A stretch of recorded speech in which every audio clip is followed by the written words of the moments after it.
long time ago, a human sat in the dark and made fire. Not because they were certain about tomorrow, but because they were afraid of the night. Fear was never our enemy.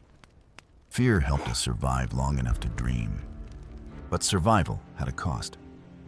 For centuries, humans spent most of life working just to get by, repeating tasks, long days, little time left to truly live. And then, every so often, a new age arrives, and everything shifts.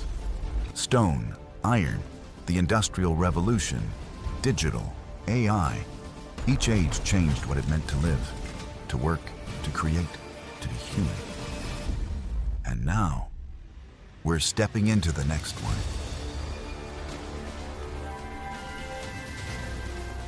What once lived in science fiction is stepping into real life. And when new power arrives, fear arrives first. You can hear it. What happens when the machine can do what I do? I don't want to be replaced. I don't know what's real anymore. These fears aren't strange. They're human.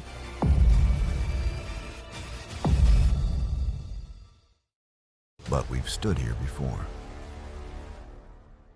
People feared trains. They feared Y2K. The world didn't end. Fear made us prepare. Hope made us build. But maybe this age offers something new. Not just faster work, but less of it.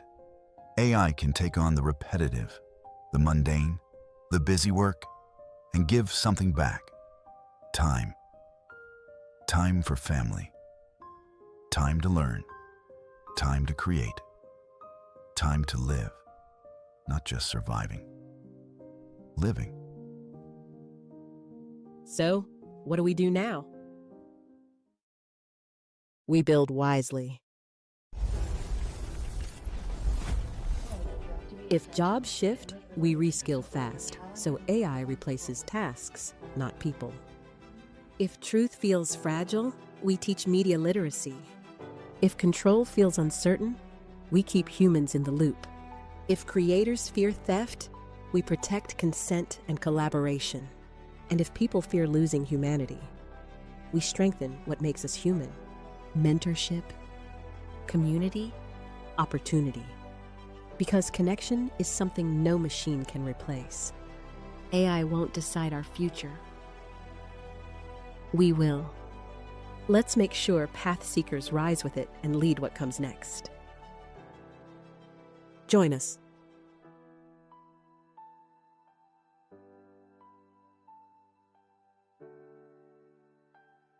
Good afternoon. I'm Shirin Zakesh Ainichi, and on behalf of myself and my husband, Mehdi Ainichi, welcome to the summit. When I finally had the opportunity to immerse myself in AyZar Outreach about a year or so ago, I came in energized, thinking that I have bold, even novel ideas about how to make an impact, how to use collaboration to bring people together so that we can move the needle. Very quickly, however, I had a humbling experience as I found out that others had already cracked the code. And after all, there is nothing novel about the simple truth of collaboration and the power it generates. But I had no idea how many people are deeply committed to something bigger than themselves. People who find real fulfillment in the success of others, people who lead with purpose, not just position. And today, here in this room, I feel that energy and awe more than ever before right around me. I like to think that what brings us together is bigger than any one program. Our mission is not simply to help one individual. It's not even to help many individuals. Our mission at AyZar Outreach is to build an ecosystem of equity. Because when the ecosystem exists, when opportunity is structured, when success is intentional, when the right people are connected, we don't just change individual outcomes, we begin to change the system itself. And when the system changes, impact multiplies through generations. That's what we are striving to build here with you. Thank you for being with us.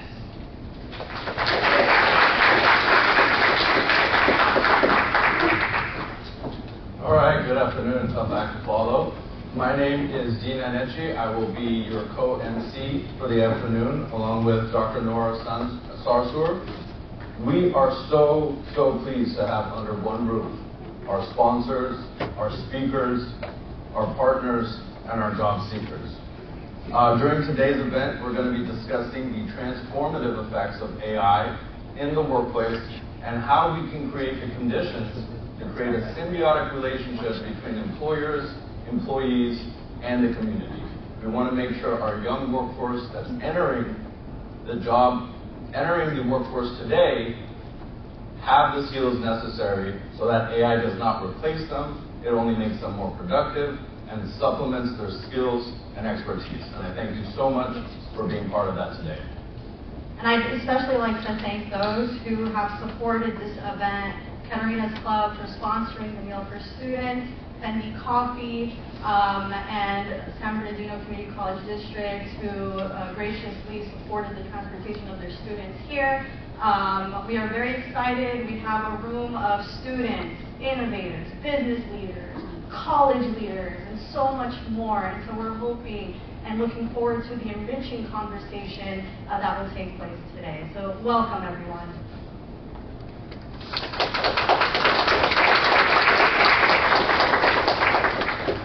So I believe we have our first panelist online. There we go. Good afternoon, sir. Can you hear us okay? Yes. Excellent. Hello, everyone. Hello. Let me go ahead and introduce you, sir.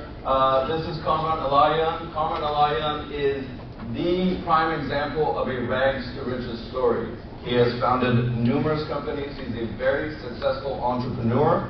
He is the co-founder of Cirrus Logic, which is a publicly traded company on the New York Stock Exchange, as well as Neo Magic Corp. I could go on and on, but we'd like to get some of his feedback first.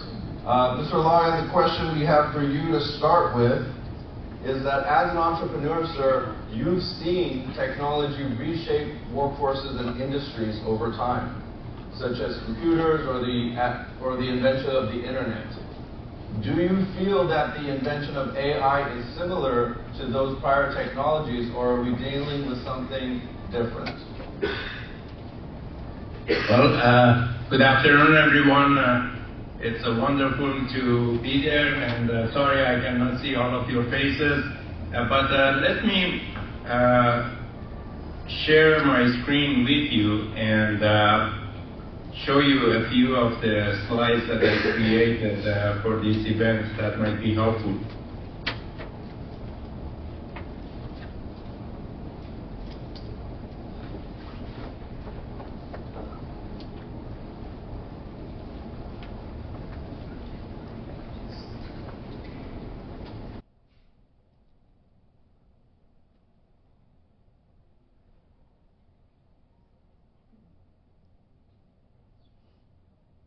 Can you see my screen? Yes, we can. Okay. Well, first of all, thanks for your nice introduction. I think it's important to know that although I started 10 companies and 7 of them were successful, 3 of them failed, and I got fired twice. So life of entrepreneurship and innovation is not a very smooth sailing. But today's topic is AI's impact on the jobs of the future. And I really want to address the issues that are shaping what is happening, especially for the new generation. And the new generation are lucky that they are going to be AI native. And this would be very interesting to see how their thought processes develops. First of all, the change is already here. AI is not coming. It has already arrived. And if you look at World Economic Forum, they say that 85 million jobs will be displaced by automation by year 2030, in 4 years. While that might be bad news, they also predict that 97 million new jobs will emerge from the AI-driven economy. And it says that 65% of today's students will work in jobs that don't exist yet. Now, this might sound a little bit crazy, but let's unpack it, and hopefully it becomes more clear.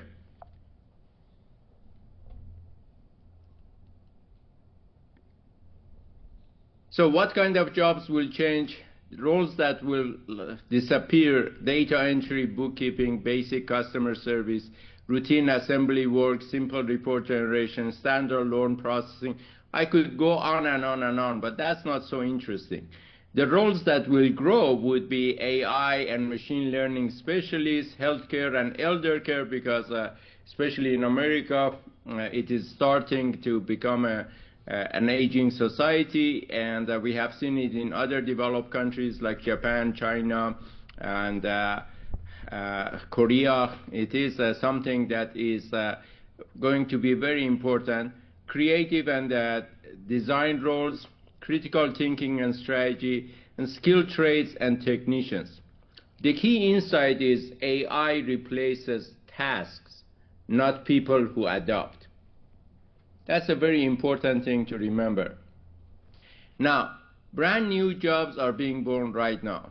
Many of these things did not even exist 3 years ago. AI prompt engineer, AI ethicists, ensuring that AI systems are fair, safe, and responsible. And this is actually going to become more and more important as we create new models on a daily basis and distilled models specifically for vertical applications in different fields.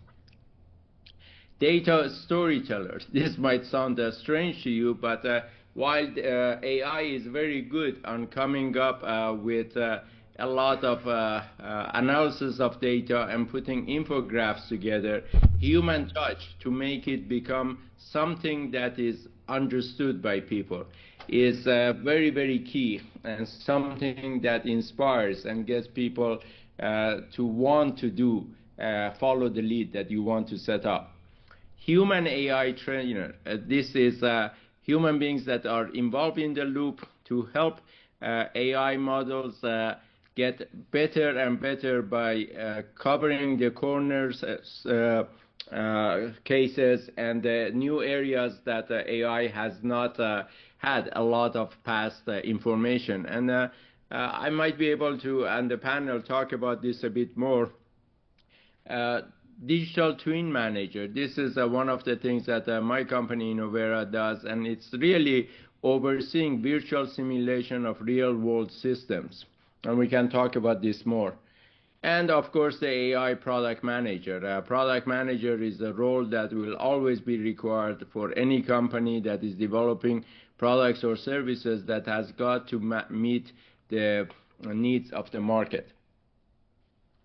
So the skills that will matter the most, the tech skills, as we discussed, are AI, prompt literacy, data analysis, the coding fundamentals, the architecture, not the actual coding. AI is already doing that fantastic. Cybersecurity awareness is very key part, because as these systems keep getting better and better, they will start to find flaws, and we need to have tech skills to use AI to create more barriers against the hackers. But on the human skills is critical thinking, creativity and innovation, emotional intelligence, and communication. So AI is not your replacement, it's your superpower. And I'm talking about the new generation. It handles repetitive tasks, but you can focus on creativity. It crunches data, but you make the decisions. It drafts the content, you bring judgment and voice. It accelerates learning, you grow faster than ever. Mr. Elahian, may I follow up? Asking for a friend, will the world still need lawyers in the future? For some stuff, yes. If you look at how actually the legal community has started to use Harvey and embrace it quite a bit, it has allowed them to become a lot more productive. Of course, their business model has changed significantly. And it's not anymore based on retainer, or it's not anymore based on charging a lot higher. As the productivity has gone up, the event-based charging has got to come, and the amount of dollars that a lawyer can charge is not going to be per hour, it's going to be per event. But because the productivity is so much higher, you can do 10 times more than you were able to do before. So what can you do today? First of all, try an AI tool. Don't be worried. If you are scared of it, if you have never done it, ask a friend, a colleague, a buddy to show you, and you will find out it's super easy. Learn to prompt well. Many times you can actually ask AI to help you with prompting, and if you see something does not make sense and it's not understanding, just go back to it or go to another model, another LLM, and say, hey, I'm trying to do this, what kind of prompts I should give to you, and it would tell you. Build a digital project, get your feet wet, start a blog, a YouTube channel, GitHub repo, anything. Just showing initiative with digital tool is a superpower, and you will figure out that, hey, you really can do a hell of a lot more than you thought was possible. And study human skills. Take a public speaking course. That's an increasingly important thing, to be able to articulate your thoughts. And leaders come from the people who can inspire other people to join them. Practice empathy. Develop your creative voice. AI cannot replicate that. And the most important one, this is something I practice on a daily basis. Stay curious. You need to learn how to learn. It used to be that we would go to high school, to college, to graduate school, and after that our basic learning was over, and we would just read a few journals, a few articles every month, and that was enough. Those days are gone. We need to stay on top of it on a daily basis and keep learning, taking courses. And if somebody at my age can learn all of these things and master a lot of them, as stupid as I am, I think a lot of the young people will do 10 times better. So the future belongs to those who learn more skills and combine them in creative ways. Your future is not automated, it is amplified. And I'm so jealous of the young people in the room that are really in this golden age, and you are going to be able to do things that the previous generations could not even dream about. Thank you all. Thank you, Mr. Elahian.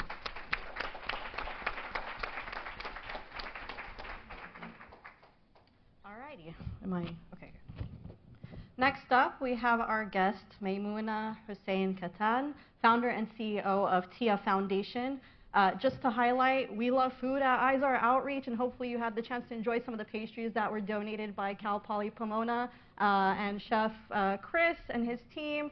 And similarly, Meymuna has gone on to found Flavors from Afar restaurant, is noted as L'Oreal Paris Woman of the Year in 2024, is a top 10 CNN hero in 2022, and onward. She is a revered leader in the community. And your question, Meymuna, is this.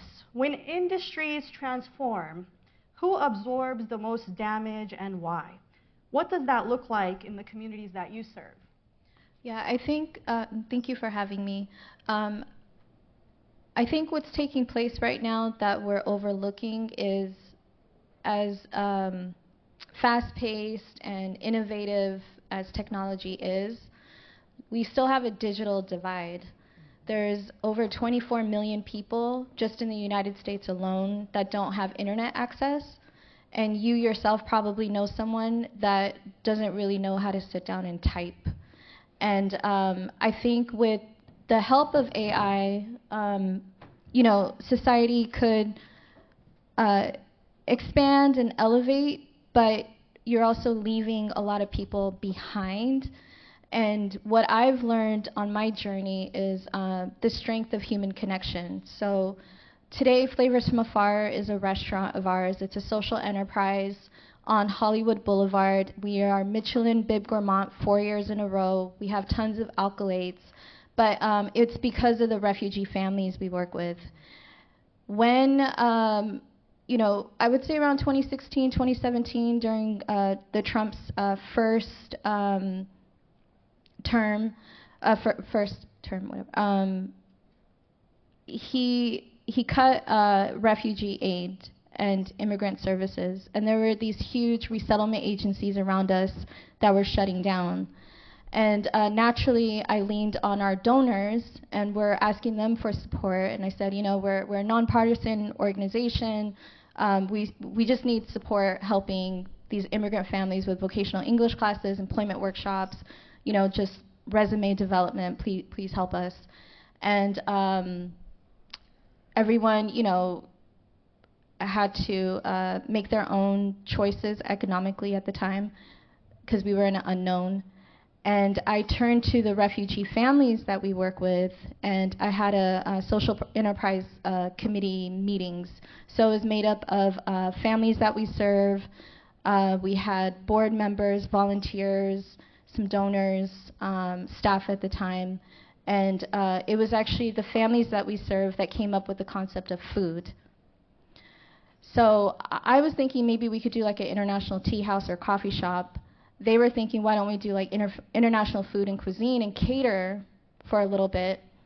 And then as I thought TIA was going to dissolve our 501c3, we shifted into a for-profit model, S corporation. I was able to win a pitch competition, $50,000, that then helped us get a brick and mortar in Little Ethiopia. When we opened, it was during the stay-at-home orders. Again, we're talking about AI, technology, innovation, all the things, right? But it was actually hand-to-mouth. It was refugees who were willing to share their family recipes, work alongside us.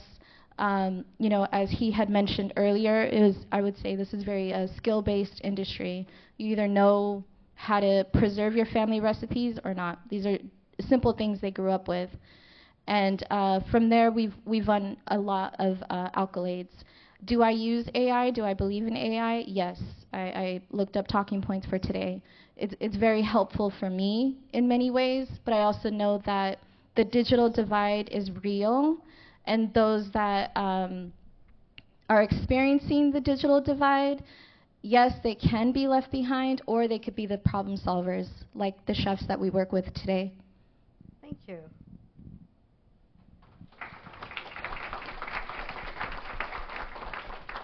Thank you, Ms. Hussein.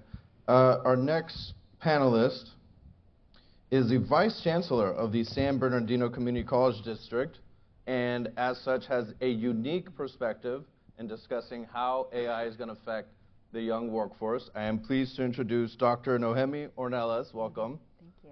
And my question for you, Doctor, is that your district serves over 20,000 students, many of them Hispanic, many of them first-generation Americans. How do you see AI impacting the young workforce that you are serving today?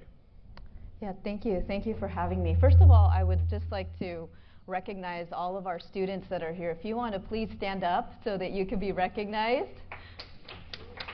Don't be shy.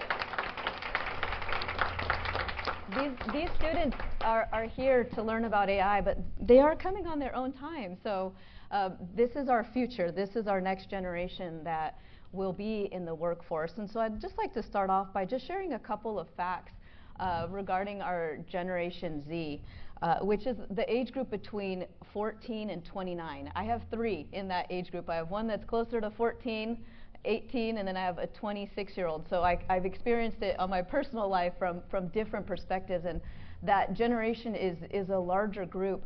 But I thought about what would be impactful for today, and there was a study done by the Gallup organization, and it really had to do with the perception of AI. And specifically related to this group, at San Bernardino Community College, our largest population of students is between the ages of 17 and under and 24 years old. So when we begin to think about who we're serving and the type of programs and services, this was really important. So half of our students in this age group, through the survey that was conducted, use AI on a weekly basis. So when we begin to think about the use of AI, students are using it. This age group is using it. It was very interesting for me when I was looking at the students who did not use it, and there's still about, I think, 17 to 19% of this age group that's not using AI. But when we started looking at what percentage of students who work that are employed are using AI. So in a 40-hour work week, when we think about jobs for the future, what does that look like? And last year in 2025, the average use of a student in that age group or employee of that age group was about an hour and a half. And now in 2026, it's about 2 hours and 25 minutes. So it's increasing. We're seeing that that trend is going up.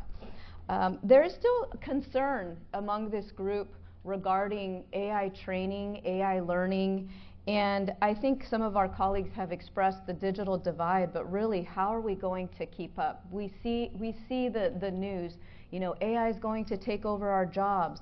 What does that mean, and what are our students thinking? So I think it's really important for us to begin to look at how are we ensuring and creating confidence in this population to say, yes, AI is here, but you are still needed for the job markets.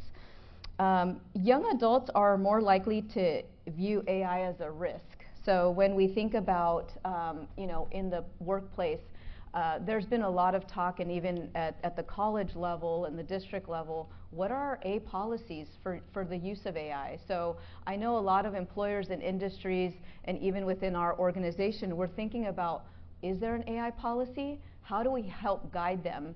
And I think that's really important because I personally speak to students regularly, and even our staff, and they're unsure.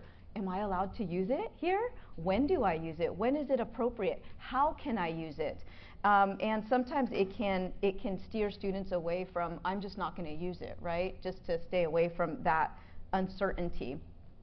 52% of the students believe that they need to use it to go to college. So it will be used as part of their instruction or maybe outside of the classroom, that they're going to need to use it.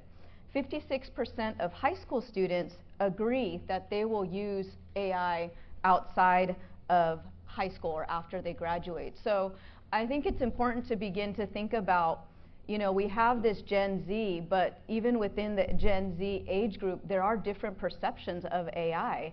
So the students who are in college feel a little differently than the students maybe who are in high school and are coming into the college setting.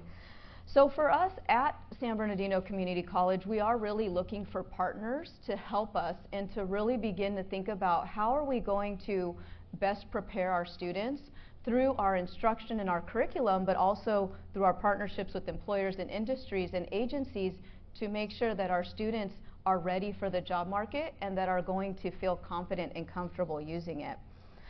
We have about 30,000 students on our college campuses, as I mentioned, and in the last year, we've grown in numbers. So we have almost 2,000 more students than we did the year before.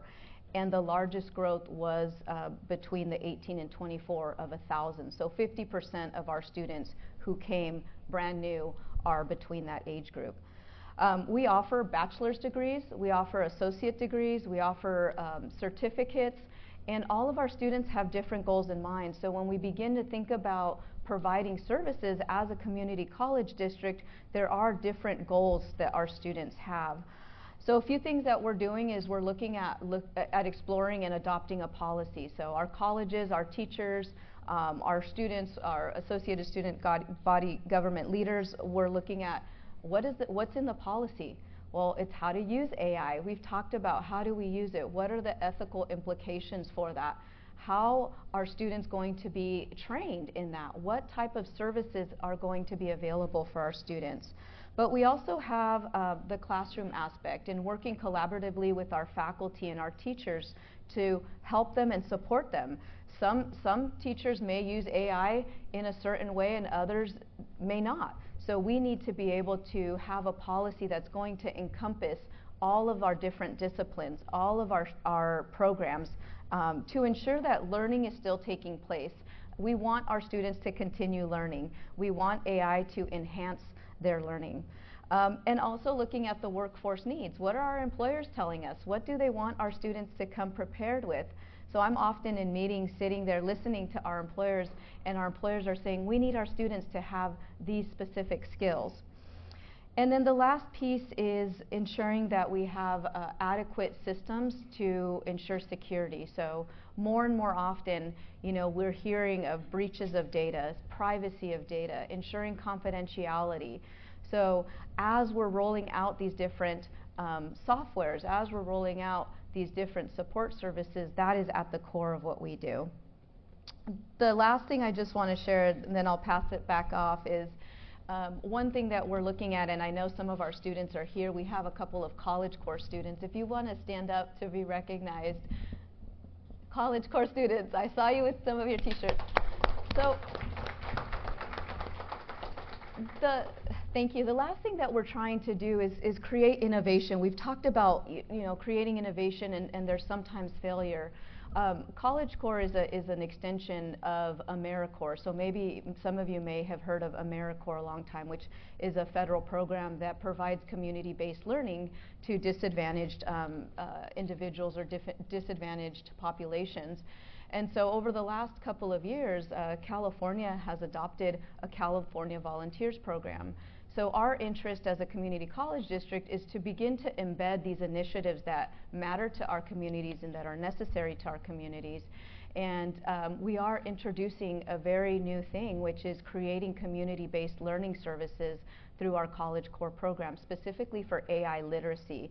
So what that does is that will create opportunities for us to partner with organizations and agencies and have our students obtain those learning credits and be able to help our communities with AI literacy. So that's brand new. We're still developing that, but that's just something that is very exciting. We are the first in California to do that, so I'm going to shout out San Bernardino Community College District for trying to take those risks and be innovative. There's a lot to learn, but very excited to be here. Thank you. Dr. Ornelas, let me follow up with you on something you mentioned. You mentioned there's some ambivalence about the use of AI in the educational sector. You mentioned there's some maybe even concern among your students about whether or not, ambiguity about whether or not it's even available to them or whether or not they should be doing it. It seems to me that a lot of the concerns and challenges in the education sector is similar to the workforce area, where there's a dichotomy between, are we replacing education and knowledge, or are we making our students more efficient? Where do you think the trend is heading in terms of the policies that are going to be developed? Do you think eventually we need our students to learn AI to be productive members of society and the workforce is going to win? Or do you think we don't want to replace learning with AI is going to win? How do you think that trend is heading? I think one size doesn't fit all, and so the policy will help guide us. Everything is changing so rapidly, and I think that's the fear, is that we're growing and we're moving so quick. I believe that it will depend on the discipline and also the student needs. So we will continue to look at that, but I will say I do not believe that one size fits all, and we'll have to adapt and provide a menu of options. Every area is a little different, and I'm happy to say that our faculty we've been working with are very open to learning more, but also embracing it. And while some may tread cautiously, others are, creating AI tutors to support students. And I think that the biggest concern, as you've mentioned, is replacing the learning. Students have to try it, they have to explore, but the workforce will ultimately help us figure out what skills students will need to be successful with employment. Thank you, Doctor. Ms. Hussein, if I can ask you, Dr. Ornelas had mentioned some concerns and ambivalence or maybe even dread among the students that she works with. you work with a lot of people who are trying to enter the workforce, they're trying to be resettled in the country and trying to attain jobs. Is the sentiment the same with the individuals you're working with, where there's an overall sense of dread, or do they see it as an opportunity? It's a mixed bag. So we do work with refugee clients who were translators in their home country for the U.S. government. So they're a little more tech savvy, they're okay with AI, they use it for translation assistance, they're able to figure out their resumes, so that they're a little bit more mobile. Then we have other clients who maybe from their home countries speak a minority language, so they don't even know the national language. They speak a minority language within the national language. We can't even find a translator to support that individual. So what I have seen is, yes, AI is very reassuring. My ChatGPT, I feel like she loves me. Whatever I say, it's very much in agreement and very like, everyone's nodding, yeah, very much in agreement, very hopeful, all that. But I feel like I know how to use AI, just like I know when I Google a topic, the game is, do I even know what I'm searching for? So yeah, so I've seen people move ahead, and I see people that might be left behind if they don't see strength in their existing skills that they have. And that's on an individual basis. You have to figure out, what do you know that you're really good at that others, that can't be replaced? Thank you, Ms. Hussein. All right. Can I make a comment? Yeah, go ahead. Mr. Lyon, I just heard you said your AI loves you. The models are there as a commercial model to make you feel good. They're like a little puppy that just does whatever you say. The key thing, again, on a prompting is you need to tell it that, hey, I want honest opinion, and I want frank evaluation of the things, and it's okay if you say things that are not acceptable to me or might be tough for me to accept. And once you guide it like that, it stops being a puppy and starts to be a lot more serious. So I think this is, again, learning how to use a tool to be more effective is very key. Thank you, Mr. Lyon. Awesome. We'll move on to our next panelist, Angel Sanchez Jr., the CEO of Phoenix Technology, also joining us from the Inland Empire, from Riverside.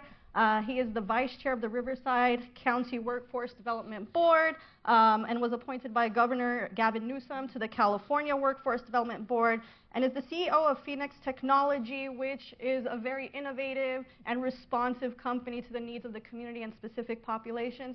Welcome, Angel. Based on your experience as a leader yourself, how are you and leaders that you know responding to workforce implications of AI? And where do you believe more attention is needed? Sure, thank you. It wasn't long ago that we had to go gather our food at our farm or maybe out off of a tree and go hunt. How many of you went hunting for lunch today? So think about this. The reality is 90 to 95% of what you do on a daily basis is waste. If you really thought about it, it's wasteful activity that doesn't add value to the project that you're working on or to your life in general. And I have a much more optimistic perspective of AI than a lot of my colleagues even in workforce. I don't think it's a job replacer, and as has been mentioned, it's a job enhancer. It's going to afford us the opportunity to be more creative. Those of you in the workplace, those especially in a leadership position, when was the last time you left your desk and went for a walk to clear your head? Now, it's something I assign myself in my calendar that gets ignored every single day. But when you do that, you find that your creative thought process is vastly improved. And so the ability to step away and get away from that minutia that AI will replace allows us the ability to enhance what we do. And as we look at growing in our intellect for AI, as a society, the rewards are going to be incredible. I have no doubt that things that inflict us today, cancer, Alzheimer's, and other medical things, will be solved or overcome in the very near future, because we're going to have the ability to take human thought as well as data processing at such a exponential rate to figure out what's going on. We're going to be able to explore in ways we never have. So Artemis just landed yesterday, and that's a pretty big deal, but it's been 50 years since we went to the moon. We're going to be able to explore space. We're going to be able to explore our oceans. We know more about space than we do about our own oceans. And we're going to be able to explore the human body because we're going to have the time to do that. Now, there's going to be a shift. Our jobs going to be lost. Some of them, just the same way as hunter and gatherers' jobs were lost. They're going to be enhanced. We're going to be doing much more technical things. And those things that are so super technical also have an incredible human element that is necessary. Emotional intelligence cannot be replaced, at least not yet. The ability to think like a human and to have complex thought is something unique to humans. But we can take those thoughts and we can take that human empathy and we can apply it to the processing of data in such a rapid manner. So what does the future look like from a workforce perspective? Or for those of you that are in college, what should I be pursuing or what should I be looking at? If you're looking at a job in data management, probably not the best thing. There may be things affected like journalism, although I still hope we keep those human elements. But if you're processing or entering data or you're looking at things that are very manual input, those are going to go away. And we also have to look at interdisciplinary skills. So if you want to pursue the healthcare field, that's going to change. We go to a doctor now, and frankly, the doctor kind of guesses what they think is wrong with you. In a lot of cases, it's a scientific guess. They know what they're doing. But they're not able to process that information as quickly as we'll be able to in the future. So what's important if you're studying healthcare, if you're studying manufacturing, if you're studying engineering? It's taking that and crossing it with computer science, because you need to be able to do both in the future. So it's being interdisciplinary in your academic pursuit. Or even if you're not in school, it's understanding that there's more to it than just that field. The trades are going to be incredibly important. If anyone has replaced a toilet recently or done any kind of plumbing at $300 an hour, those trades are going to be more and more important. As data centers expand, as things go out there, the application of human integration, using your hands, is going to become more important. Electrical engineering, mechanical engineering, those things are vital in the academic sense. But for those that have friends or that just don't want to go to college, being an electrician, being a journeyman electrician or working in HVAC or working in the fluid management, plumbers, are critical because those data centers don't support themselves. And so work is going to change, but it's going to change in a way that's going to enhance all of our abilities. And in my opinion, I also think it's going to create social mobility. Because today, a lot of people really are earmarked for entry-level jobs that they'll never be able to get out of. Well, that's changed, actually. Never has now changed to the ability to get out of it. And as we start to shorten that digital divide, we're going to see the ability for people that don't come from an academic background, or maybe they come from a foster system, or they have a disability. They now have a key that allows them to grow in their academic pursuits, and quickly. I think it's actually going to create a system that affords everyone access to high-paying jobs. And the jobs have to be high-paying. And the other thing that doesn't get really talked about a whole lot, at least not as it's tied to AI, is we're not having babies. The populations of most countries, especially Japan and Korea, are dwindling. There's an aging population that's not working, and there's a population that needs to support them. So jobs, without AI, we're going to have a stretch there where we're not able to actually meet the employment needs of the future. So instead, all of those data jobs, those jobs that really don't need a lot of input in the future, can be replaced, and the skill gap is going to shorten, and those individuals that are able to work in more technical positions are going to be the ones funding me in a few years and supporting me.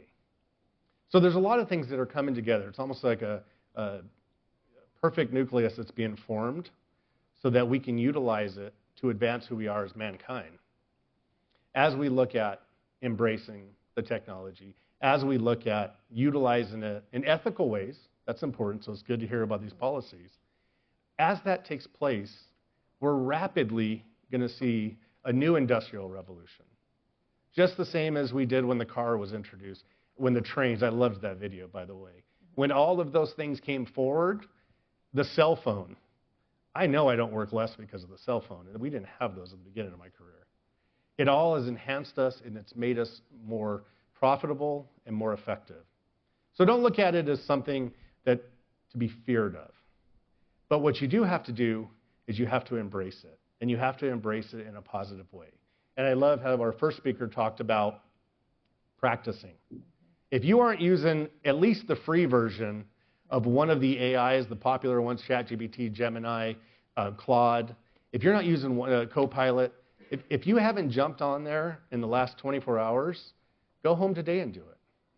Heck, go look at your fridge, pick 5 items, and ask ChatGPT to make you a recipe. It'll have something for you in 30 seconds. Take advantage of those opportunities now so that as you pursue your academic and then future career, you're already well practiced.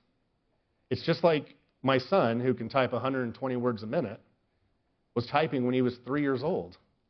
And those that didn't need to type 25 years ago are really at a deficit. So start typing. Start typing into the AIs. Start practicing and combine it with your academic approach. And I hope that those in the academic professions start to also embrace it. I think we talked about a professor that told their students they're not allowed to use AI. And that's not preparing them for the future. Let me ask you all of our panelists, including Mr. Elahian, because you have a rosy and optimistic view of how AI is going to impact the workforce. In terms of a show of hands, do our panelists think that AI is going to enhance productivity to a greater effect, or it's going to replace workers to a greater effect? Who here on the panel thinks it's going to increase productivity rather than replace workers? Of course, it's going to increase productivity, and it will create the jobs that we have no clue. I mean, Angel talked about the industrial revolution and how it actually had impact on creation of new businesses. Well, look at it this way. If you were a transportation company using horses, and if you thought that your whole life was raising horses and building carriages, then obviously all of those jobs went away when the cars came. But it was obvious that if you were thinking of transportation, you could go and start a taxi business, start a trucking business, start a busing business to transport groups of people. Those were easily, could easily be predicted. But the things that people could not predict was when we had a few million miles of roads all over, maybe it was a good business to go into road construction.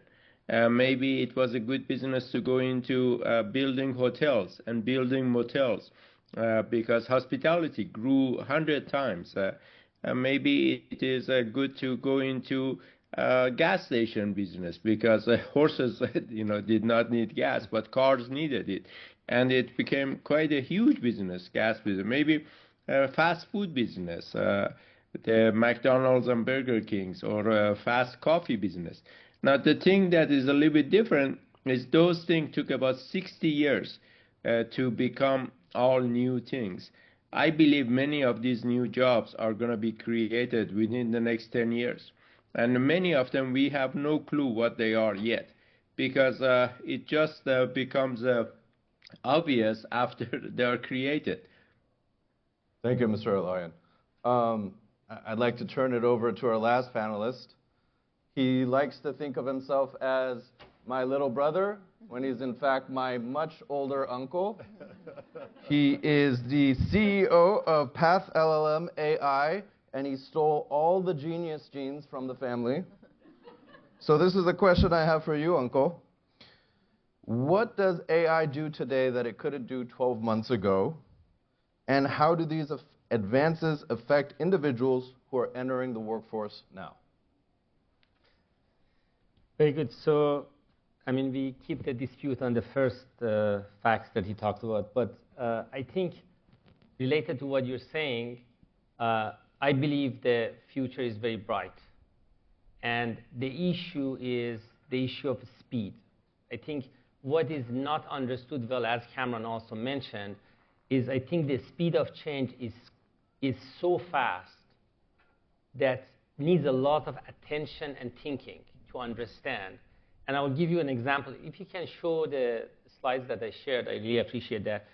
So over the past 3 years, the capabilities of the AI has grown tremendously. Every one of us know we use it every day. There's so many different benchmarks that they consider various tasks and they measure it. But there is one recently organization called Meter has come up with a measure which actually is extremely interesting to understand. It's independent of the task. So what it talks about is talks about how long an AI can go autonomously forward to do a task in terms of human time. How many, like 2 minutes, 3 minutes of human work, 1 hour of human work, or 10 hours of human work, such that less than 50% error happens. So this means that if an AI takes any task that for us takes 5 hours, when we pass that point with what model? So if you look at the models, this is GPT-2. This is where we were around 2022 that suddenly GPT 3.5 came out and everybody get attention. And there, the numbers are like tasks that we do in a minute or two, AI can do without errors. Means after that, we should start to interact with it. And as you see, the line is very, very, this known as exponential, is going very rapidly up. The main issue we have as a society, as humans, to deal with what we are happening for us, is how to understand exponential. We are very bad at exponential. We are good at understanding something happens, now, then next happens, then we predict what happens next. Exponentials are like, how the bacteria grow, correct? It's just double, each of them doubles. It's very fast. The curves look like this. There is no way to see this. So what they do is, if you go to the next slide, because it's very hard to understand this, they kind of take the exponential out by making this to be multiple. So this is 4 seconds, 36, 6 minutes, 1 hour, 10 hours. So you're talking about, you see this doesn't go linearly, correct? Exponentially goes fast. And if you look at the trend, this trend continues amazingly on the path. And there's so much talk. Every year people say AI is going to stop. There's not enough data to understand, and constantly goes through that. So what does this mean? Mean that right now, while you're at 2026, today, you can have AI to go to the jobs that humans do for 10 hours, would more than half be successful. This is the best way to understand how AI is going fast forward. Now, there is a lot of analysts that say this is slowing down. And what has happened is 4 days ago, some of you may have heard, there is a new model called Mounce from Anthropic that got announced but is not yet released. It's important everybody in the room knows this, because these are very important. The news happens so fast, it takes time for understand the gravity of it. So if you go to the next slide, so this model that you see is Mounce. The Mounce is so good, so amazing what it does, that they did not release it. So what they have done is they released it to 10 companies, like Cisco, Google, Palo Alto Network, because it's so fast to find out flaws in networks in internet communication. If they release this outside, all of our bank accounts are going to be hacked. And already over the past few days, it found flaws that for 25 years, 30 years, in various software, nobody have found it before. So they didn't release it to public. But if you look at here, again, this is an exponential curve going up. So look at the numbers here. You're talking about jump from what it was like 17 hours projection that what the model was, should be. Now it's jumping to 112 hours or to 252 hours. Means you're talking about more than a week or 2 weeks can go without having mistake, more than 50%. So it's not a slowing down, it's going significantly faster than even the exponential curve expects. This is an amazing opportunity. Humanity has shown is resilient and go for growth. So I go back to what Kamran said. For those of you that are students here, there hasn't been any time in the history of mankind that there is so much opportunity for growth and doing good things. The only issue is grab it by 5 hands and grab it fast. It's too slow to say, I have to take one course or another course. If AI can help in everything, AI can help in learning AI. Right now, AyZar is doing an amazing job of having something you hear about it, that how a platform of AI actually teaches AI. Any moment you find, use it. Just put this philosophical discussion that is it good, not good, use it to do good. I use AI 13 hours a day, and I have more than one AI running at the same time. Is it slow for me to wait for an AI that takes 5 minutes to answer? I run 5 other ones at the same time such that I get the answer of the other one back. Dr. Zarkesh, let me follow up with your discussion about exponential growth. Can you talk to us a little bit about what superintelligence is and whether humans are cognitively capable of creating something that would possibly be exponentially smarter than us, and what would be the effect on the workforce and industry if that happens? Anybody claim you that knows the answer of question you're asking is BSing you. Okay? So, and one thing I'll tell you is this is day and age that experiences have a negative effect. Those of us like Dean, which is much more experienced than me, much older, and they have a lot of experience, listen lesser to them, because things that were true before, they are getting disrupted. So the answer to what's going to happen is not known. There are many scenarios. There's a lot of discussion what can happen. There are amazing good scenarios, and there are amazing bad scenarios. And people are thinking and talking about it. Instead of be philosophical about it, we need to act on them. And by acting on them is to use AI to do better. So I'm sorry, I'm not trying to avoid your question. But I'm saying that people that claims they know, they don't. Because there are a lot of things we don't know about that we don't even know how to ask questions about. It's going to come. What we know is today, this kind of capability is amazing, and we need to use it to do good. Don't wait, and if you philosophically was, well, is it good to use it, not good to use it, it's going to get used. The more good come behind use of it, the better chance for humanity to grow. Can there be a question from the audience? Yes. So you're saying just go ahead and use AI. Yes. But what about the risk of not having guardrails?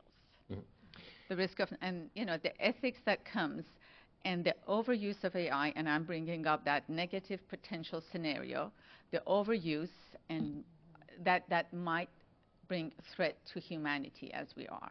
That's a question that we need to look at possible scenarios. Guardrails specifically. Yeah.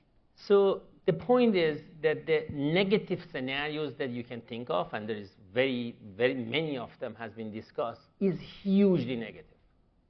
The positive ones are hugely positive. Correct. The problem is the guardrails the people that can put those guardrails in place are not are few companies that they're running AI. There are some governments, and there is a significant race happening. Any argument you bring in that let's slow down the process of AI is going to hit the wall that, well, there are other companies or other countries that are going faster. You're going to be in that vicious circle. So there are two sets of people. There are people that sit down and discuss this philosophically, but they cannot do much about it. And there are people that are using it to do good.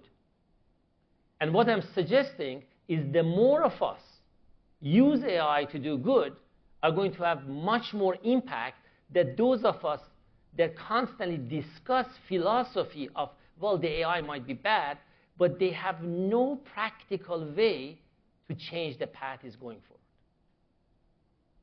I have, I guess, a follow-up question, because we talked about farming and picking the apple tree and hunting, and just knowing that a lot of populations around the world are agrarian, for example, and still maintain these skills.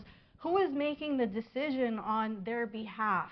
And are we making a decision that could have essentially disenfranchised communities to where they're always going to be behind and we're increasing an equity gap? Or is there an effort or something that we can say to leaders to say, we intentionally need steps to close that gap? Well, I'm sorry, I mean, the last one I answered, but I share some thought. I believe that equity gap can be closed significantly better with use of AI versus the AI is not there. This happened when internet came. There are many companies got created that their dads or mom of those founders had nothing, and they become the biggest guys that they make companies. Right now, that has been sped up. Right now, if you guys, I'm talking about people on my age, sitting in the back, okay? So if you guys right now use AI, you guys can change. Don't go over this equity thing that, well, I didn't have the best school or I didn't have the best setup. Right now, by using AI, you can go so fast ahead that you can break the barrier of those equity, which was so hard to break. So it's an amazing good news. And what I'm worried about is by just sitting and trying to think about, well, what if goes wrong, we actually slow down, because the speed that things happening is much faster than we can be ready for it. May I answer that also? Sure. I guess the whole question of digital divide is an issue that has been quite concerning to me for the last 30 years. And we started the Schools Online project in 1996 in 36 countries. We worked in 6,400 schools to set up, donate computers, set up a local area network, and we paid for the cost of connectivity. The thing at that time was so expensive. $5,000 was the cost of each computer. The cost of satellite connectivity was started at $10,000 per month for 2 megabit.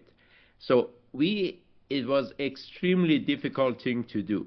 However, now 30 years later, if we look at the digital divide, it still exists, but it is much smaller gap to work out. Why? Because you can have a cell phone from Xiaomi that has a full iPhone capability for $50, not $5,000. And I'm an advisor to UNICEF Giga project that we are bringing 1 gigabit internet using low orbit satellites to all the schools around the world. So trust me, the issue of digital divide is going to be handled in a much better way, in ways that we had never thought of it. And with SpaceX going public within the next 6 months, I would not be surprised if one of the first things that SpaceX does is to provide Starlink free to all the schools around the planet. Can I add one quick thing too? I think humans are inherently good. For all the evil that we see on the news, and there are obviously evil people, but using myself as an example, I do a lot of volunteer work now that I didn't have time to do 10 years ago. And so as I've become more effective, more efficient, hired great people that can do wonderful work, I've started to do more in the community. And I think as humans, we're going to start to see how we can help more people than we are today, because we're not going to be as tied up. And so from an optimistic perspective, I think and I hope that we're able to get into those communities and start helping all of humanity to become better. Thank you, Angel. We have a couple questions from the crowd. I'm going to try to get them. I'm going to try to get through quickly.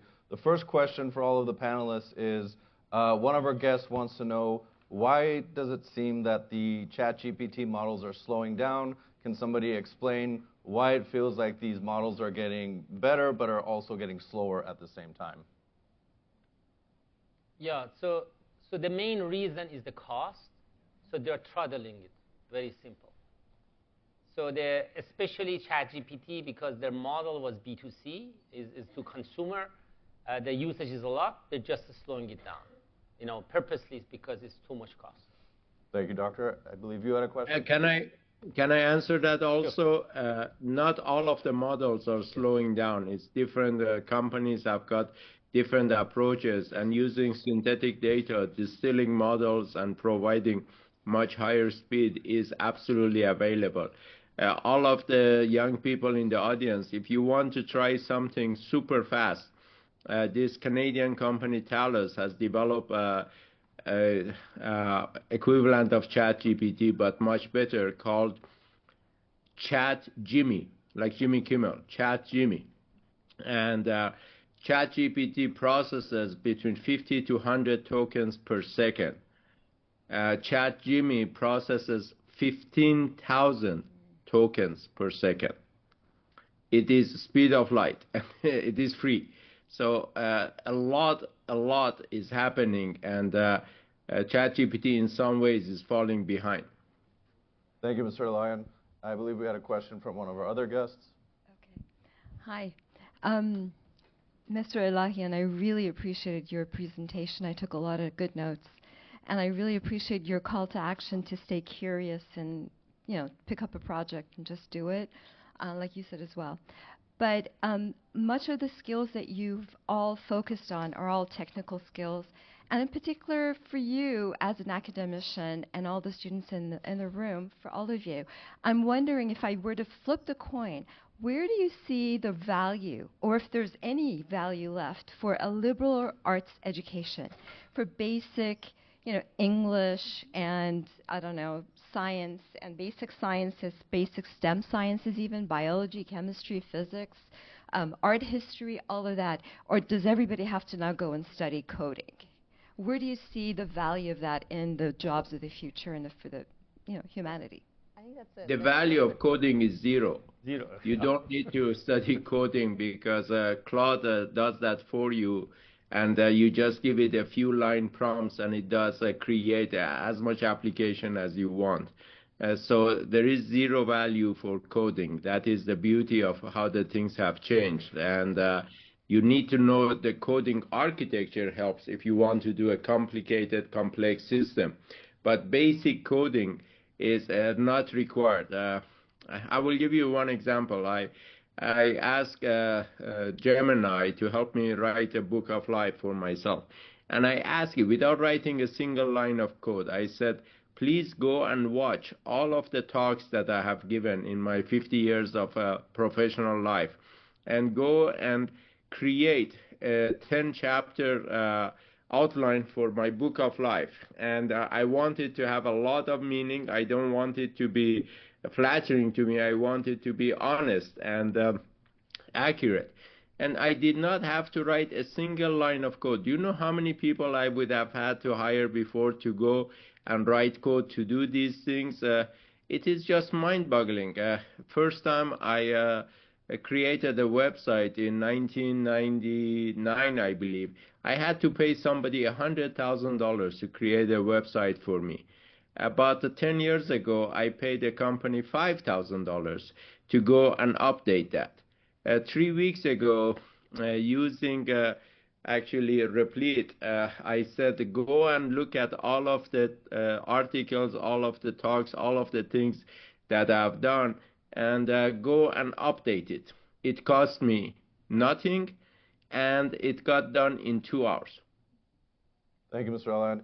Dr. Ornelas, did you want to add something? Yeah, I think that's where, you know, we talk about one size doesn't fit all, and those are the conversations that we are having in the academic setting, is how are we as teachers going to adjust our curriculum to ensure that students are still getting what is desired in the student learning outcomes. And there is a lot of concern. We just heard, you know, you can write a book in, you know, a snapshot. When you're talking about that in a higher education setting, that's not something we necessarily want to hear, right? So we have to begin to adjust and adapt our style and our teaching.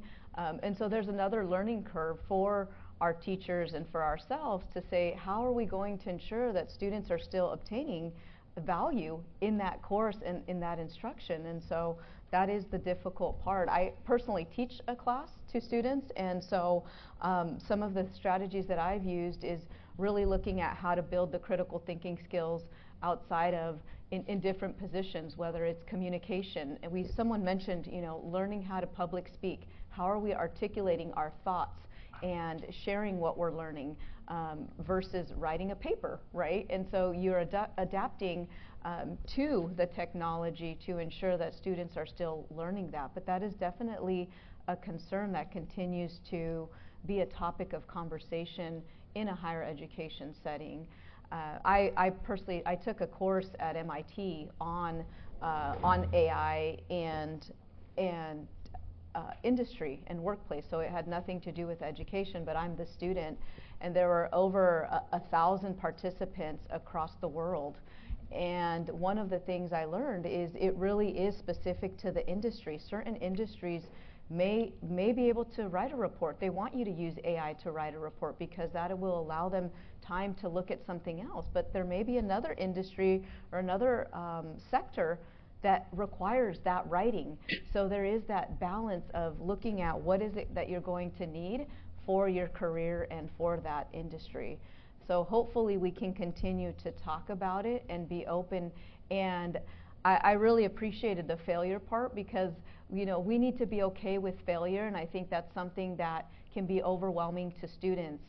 When I actually was at a college, I remember sharing a lot of stories and listening to students and saying, I'm afraid of failure, because that's what we have ingrained in our minds, right? If you get an F, that's not good. And so anything that we articulate is that failure. So we have to be able to recreate and re-share that it's okay for you to learn. It's okay for you to not get it right the first time, because that's how we all learn. And I think the health field is a very good example of that. I know that you mentioned, you know, AI has saved lives. I was in one of the courses I got to hear from the health field, and I was so inspired to see just the rapidness of finding a cure or diagnosing. You know, that doesn't take away from an x-ray technician or a doctor, but it does give us a quicker response because there is a backlog, and maybe some people may need more critical care than others. So using the technology and having these tools for us are helping our society, but it is that consistent balance of what does each sector need, and the notion of one size does not fit all. Thank you, Doctor. So we're running a little short on time. We're going to do one more question, and then we're going to move on to the next part of the event. You, sir. So one, let me address the whole healthcare thing. So I'm a physician, and I always tell my patients that when doctors are great and AI is great individually, but together they're the best. And so if your doctor isn't using AI, you should probably get a new doctor, because if you know, just if I had a colleague who was a lot smarter than me, and who was a lot smarter than me and was passing board scores with 100% and like knew everything, and they were right beside me all day, every day, why wouldn't I ask them questions? And so, so I use AI, and if your doctor's not using AI, then you should probably get a new doctor. But that's not my question. I don't even know if this is a question, a comment, a warning, but one of the things that I've noticed AI with, and in this presentation, from the beginning of the video to several times throughout, is that AI makes us more efficient and gives us more time. And ideally, we're using that time to have a better work-life balance or to volunteer, to do these other things. But in my life, what I'm seeing is that using AI gives me more time to do more work. And I don't mind it, but I think when it comes from like the workforce and the speed of AI, and where it's, it took, I think someone said, it took 60 years or so for us to sort of like get on board with a car and that to sort of be normal. This is going to be 5 years from now, where now you're just going to be expected to do things that used to take 2 weeks in 2 hours. And so I don't really know if this is really going to make our lives better. It's just going to make us more efficient. When you're looking at the workforce, it's going to make it better for employers. But from an employee standpoint, is it really going to change? Because then the expectation just gets higher. Let me make sure I covered everything. Yeah, so like I said, I don't know if that was a question or a comment or a warning, but what are your thoughts on just like, yeah, it's great now, it could potentially give us more time, but in 5 years, it's just going to be expected. Either you're going to know AI and you're going to be able to keep up, or you're not going to know it, you're not going to be able to be as efficient as people that are using it. What is my microphone? Oh, okay. What comes to mind when you were just sharing about like this high productivity is also a need that I'm watching in consumerism, where especially Gen Z that you mentioned, that age category, they're looking for third spaces. So there's this sense of like overproduction and exhaustion, and like you said, AI helps you work more. But in the business world, hospitality is thriving, and I think it will continue to if we lean on AI correctly. One group that comes to mind that's doing a really great job, I think I'm giving them like free marketing right now, but they're called Tea at Shiloh's. If you look that up on your phone, they're based in Los Angeles.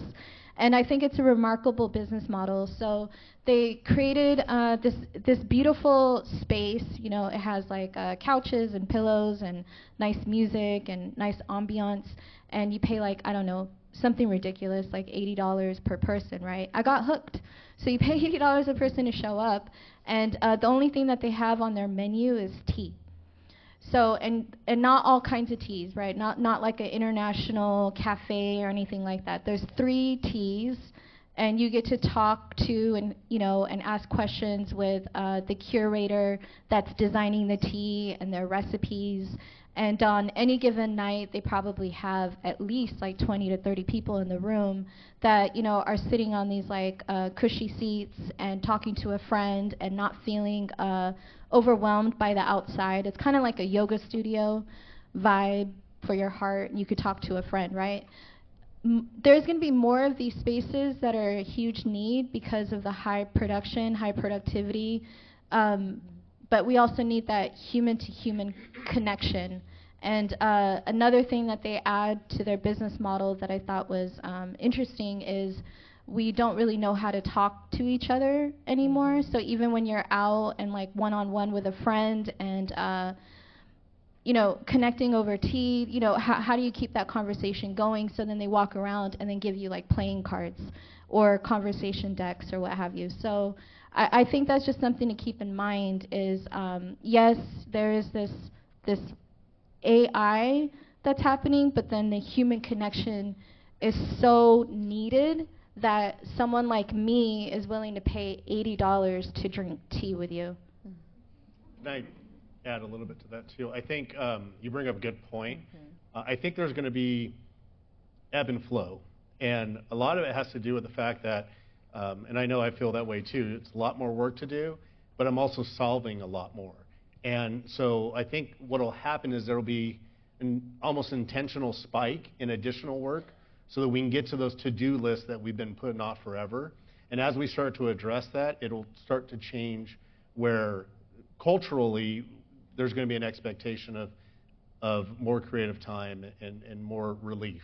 I think workers are going to eventually go, I'm getting 20 times as much done as I used to, I'm going to go for a walk, or I'm going to take a day off, or whatever. So there may be a revolt that pushes employers out of that space.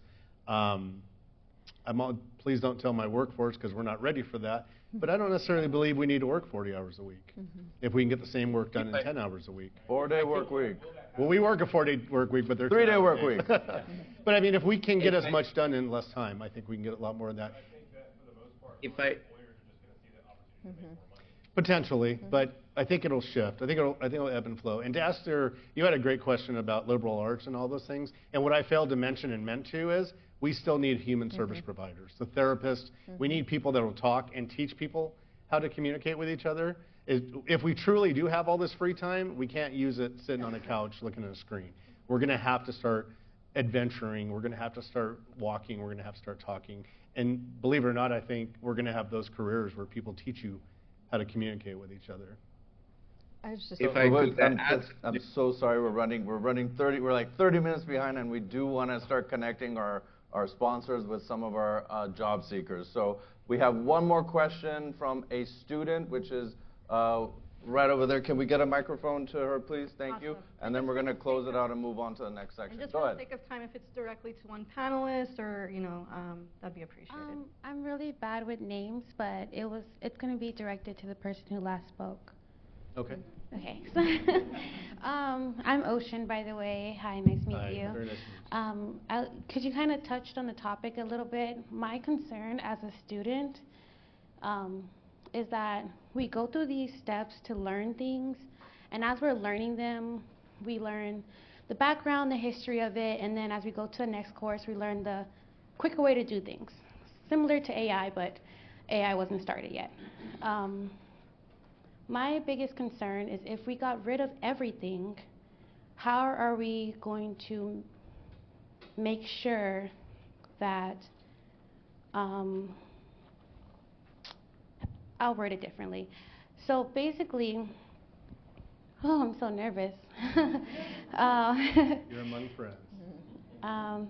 Okay, so we have, I'm sorry. Okay.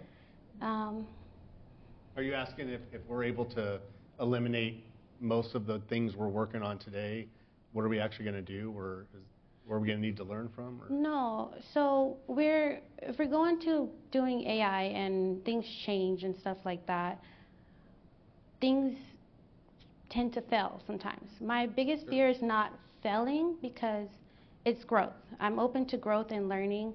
I like to learn new things and to adapt, but what are we going to be doing in case we are to fail? How are we going to get back up from that? Or the system fails, how are we going to get back up from that if we eliminate everything that helped us get there? Sure, I think that's, well, there's always the concerns about what happens to AI if the infrastructure goes down. So an EMP, for example, worst case scenario, we lose all the power, well, that data processing requires a lot of power. And so I'm still a believer in paper books and believer in storytelling and all of that. That stuff's going to be critical because we never do truly know what solar flares, who knows what's going to happen that potentially could bring down what we're moving towards. From an educational perspective, and you address something, like you'll learn something and then you go to the next class and you probably forget a lot of it, and then you go to the next class and you learn different things. One of the things I think is so important about education and why I'm still a firm believer in education, do I think everyone needs to go to college? Not necessarily, but I'm a firm believer because I believe college teaches you how to think. And that's such a critical thing. Like when I was taking advanced math, it's like, what the heck am I going to need to know all these algorithms and all this stuff? And one of the best things I got back from the teacher was, you'll never use this, but it's teaching you how to think. And you need to know that. And so you're going to learn a lot of things that you'll never remember again. But during that process, you're also going to learn how to think critically and how to be fulfilling as an individual. And that stuff is going to have to stay with you forever. But the other thing is the journey has to, like every single day, be, I don't want to say repeated, but enhanced. Like you can't go, I'm done with my degree, I don't need to learn anymore. You have to learn every moment of every single day and continue on that journey. And I think that's what's going to help us overcome. So I'm not sure if I answered your question exactly. I gave you two scenarios. Hopefully that addressed one of them. But perfect. Okay, great. If I could just, I know we're out of time, but I think just one thing to close on our end, and I think it'll help our students, because as we also have career centers, and since you're here, I'll mention it, and there's a lot of industry folks in the audience. We help our students prepare for jobs, and we look at job descriptions. So one of the things that we're hearing is you need AI, you need AI. But when we look at job descriptions, they're very specific as to what you need. And so I think one of the things that would be helpful is for us and for our employers to be able to say, what specifically do you need this individual to know about AI, so that as students are learning it, they can assess their own skills to say, well, do I prompt? I mean, some of it is very technical, as some of us mentioned, but it could be communication, or it could be sharing information and having certain levels of understanding with AI. So that's one of the things that we hope to do as we begin to prepare our students with AI. We match them up with job descriptions and say, how do you feel about this? Or here's where we can help you with the training. I think those are some of the next steps to begin to connect the jobs and the education. Yeah, and I think 30 seconds, I'll keep it really brief. The biggest gap we have in workforce today is educating leaders and businesses. We don't do that. They're not keeping up to pace. They don't know how to write the job descriptions. So from an education and a workforce perspective, we need to start enhancing the skills of those 30-year CEOs, people like me. We need to make sure we're learning every day too, so that we know what to ask for. Yeah. So thank you all. Thank you, panelists. Extremely good insight. We'd like to move on to the next section of the event, which is the partnership sponsorship part of the event. Nora, would you like to introduce our first speaker for the partnerships? Sure, thank you. If we can give it up for our panelists.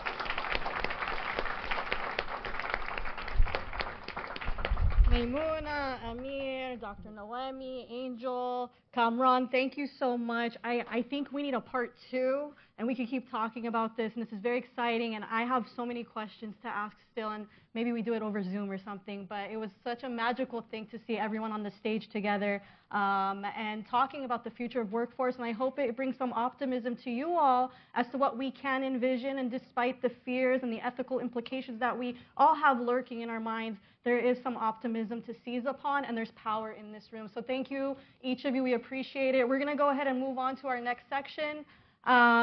First up, so we have some speaker slots and folks who are going to share a little bit about some innovation that they are pursuing and how they have utilized and implemented AI within their work. And we have Ava Zarkesh up first to come and present, please. Give it a round of applause.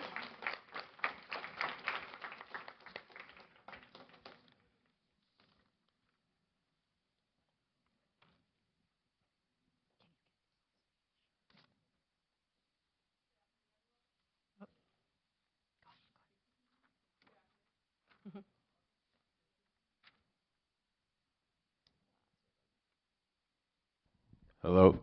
Works great. Good afternoon again. So recently, AI has become ubiquitously knowledgeable in nearly every field you can imagine.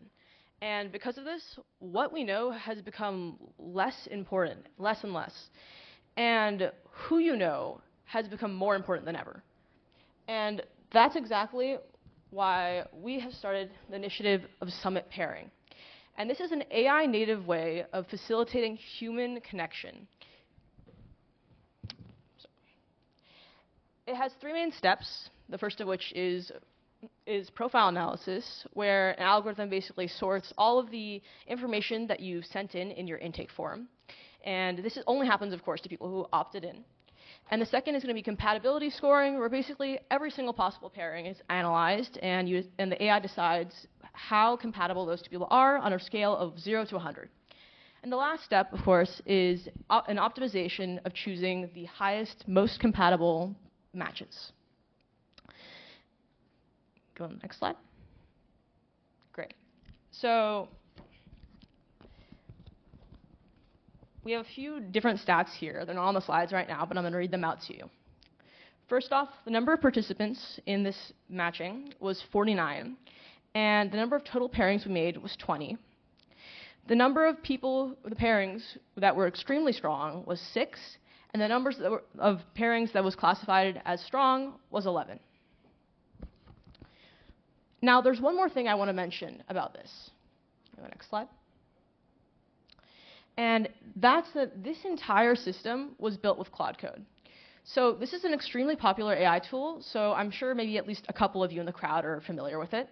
And if you aren't, you should make yourself familiar with it in the next few weeks. And the reason for this is it's not just for coders, as the name might suggest.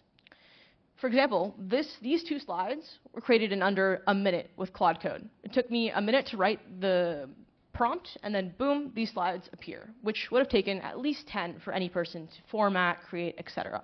And there's so many other applications of this tool. Now, the entire designing, building, and testing of this system took under 2 hours.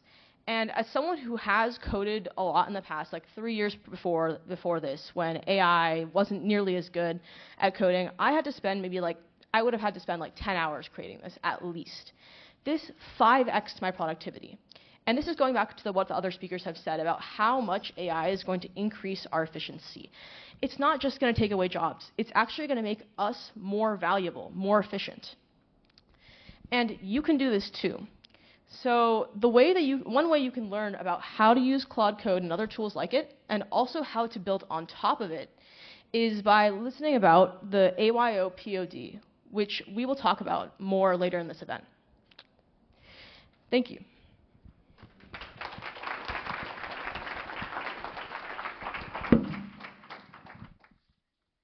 Alrighty, thank you, Ava. We appreciate you and your work, and we're going to be able to see what that technology is able to do here with our attendees here. Next up, we have Tyler Mounce, who's the founder and CEO of Amplis. Please give it up for Tyler.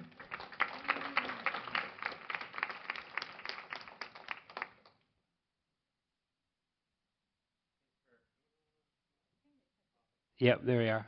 Thanks for having me. So I'm sharing a little bit more. I'm a partner. I'm on the advisory board for AyZar Outreach, and I'm also one of the partners. So I'm sharing a little bit about, less about what we're doing with AI, although I would love to do that, but I get into rabbit holes easily.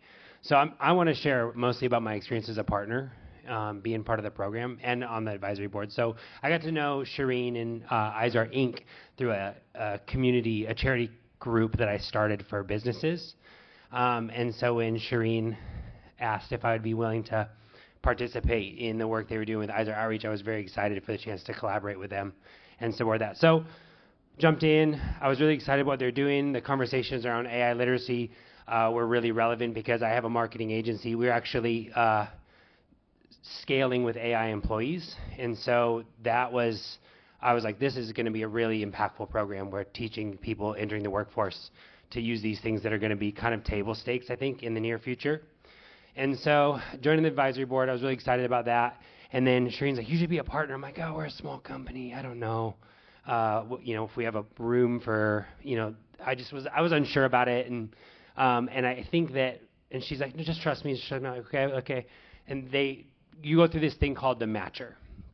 And if anyone's been through one of those things, almost everyone here is going to have an experience where you go through something where they say, we're going to ask you questions, and we're going to create some sort of tailored thing for you. We're going to calibrate something, and it's going to be, and it's almost always disappointing. Because you think, oh, this is going to be tailored to me, and then you get something that feels like it was the same as the person who came before or after you. And so not because of anything about AyZar Outreach, but just because of my own experience, I was a little skeptical. And so I became a partner. And next thing you know, Irizdian reaches out and says, hey, I've got an intern for you. I'm like, okay, let's see what this is all about. And I can't describe, I couldn't, there was no frame of reference for me that had a match like this in mind. Like how perfect it was going to be. My guy Ray, he's right over there. Yeah. So Ray is actually interning with, he's a path seeker with my company Amplis. And when he came in for his interview and we started talking, again, we're building an AI native agency. And so every single one of my employees, and one of the things that we do, there's a few things that we do that help, I think, enable this idea is that all of my employees have a stipend for AI tools. So they pretty much have to spend that every month. It's like a budget or an allowance where they can, play with whatever tools they think they need for their individual role. And we all have different ones that we play with and stuff. And so my team is, I would say my team has varying levels of capabilities with AI, but as a company, we're pretty advanced, I think.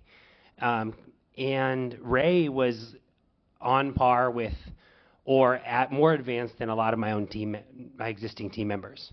We come in and, I'm like telling him about what we're doing, and he's like, oh, have you thought about this? And I'm like, no, that sounds really cool. And like the next thing you know, I'm like, oh, we're supposed to be talking about the internship and the stuff, but it was such a cool experience to go through and be like, wow, the AyZar Outreach program understood what my needs were as a partner, and they had specifically identified and equipped one of the path seekers with the chance to be a really great fit with my organization, particularly with where his interests were aligned with the needs that we had. And I tell people, like, we were actively starting a search for someone to fill the role that is with the work that Ray is now doing. And so it was funny because originally this idea, like, we'd be a partner, we provided these internships and these opportunities for people to come in. And I was like, in my mind, I was thinking like, okay, I will do this thing to help you.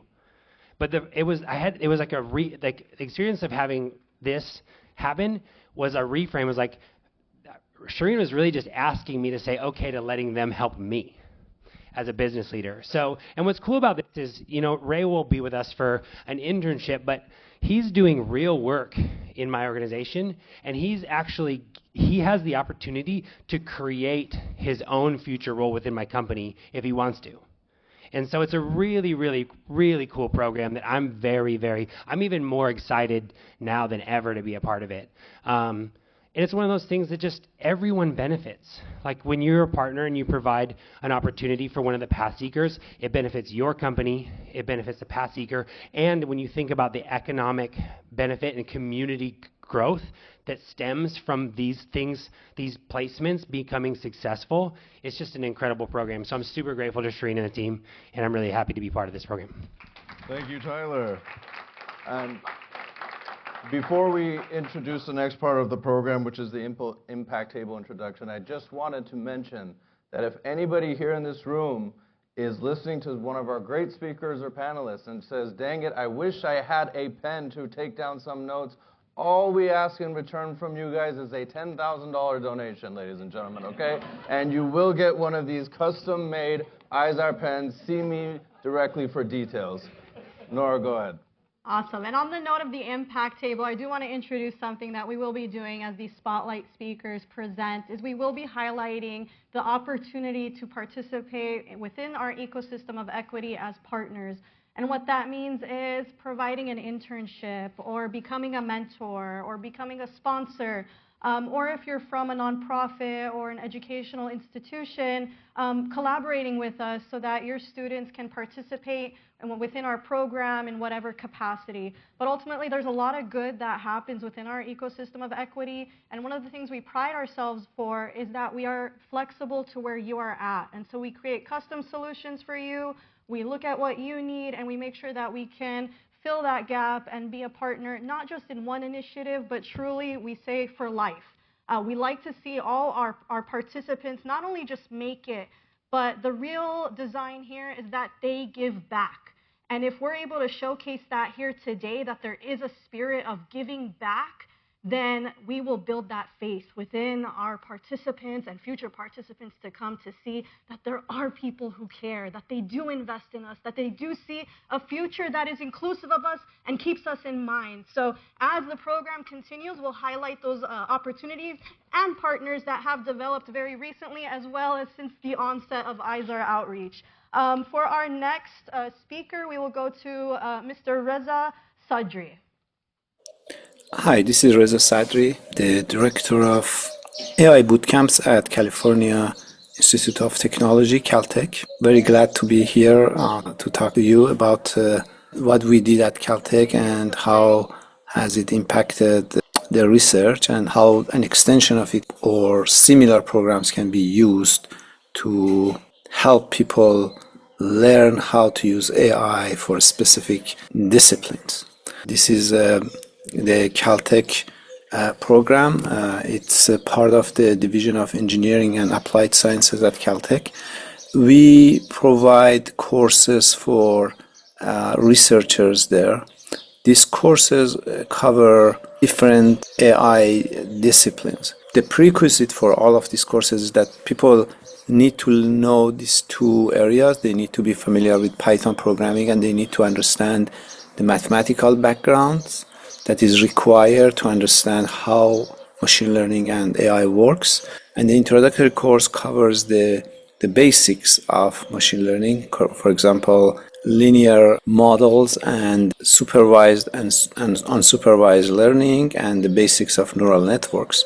Then there are other more sophisticated programs like graph neural networks, physics-informed neural networks, reinforcement learning, transformers, Gaussian processes. These are the stuff that are more specific. A lot of them has to do somehow bridges machine learning and science and technology. So the program has been going on for more than 2 years. And as you see, a lot of different disciplines at Caltech have been using it. So these are researchers from, for example, math, aerospace, biology, chemistry, humanities, mechanical engineering, environmental sciences, physics, astronomy. So as you can see, it covers a very large and diverse set of audience. Why is this important? As you can imagine, let's say you were in 1970s or 1960s when the computers were just introduced to society.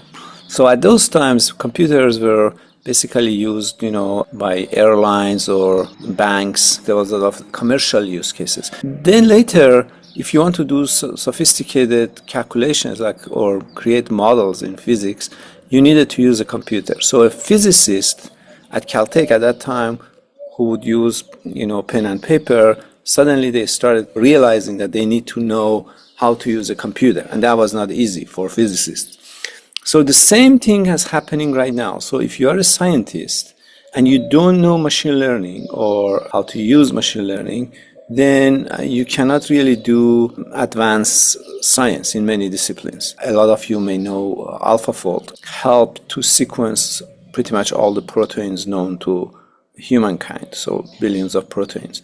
And then before that, for many, many years, it took a lot of scientists to figure out the structure of only a very small percentage of those proteins. Or, for example, right now in math, work done by DeepMind, with products like AlphaEvolve and AlphaTensor helps automatically discovering theorems and proving theorems. There is a lot of work in aerodynamics and fluid dynamics that use machine learning to replace very, very costly simulations, correct? Like if you want to simulate a wind tunnel or the air in a very specific space. Before you had to use these very costly simulations, and now with machine learning you can reduce that quite a bit. So there's a lot of applications in science, in technology that can use machine learning, even though machine learning success was at the beginning due to applications in business, correct? So it started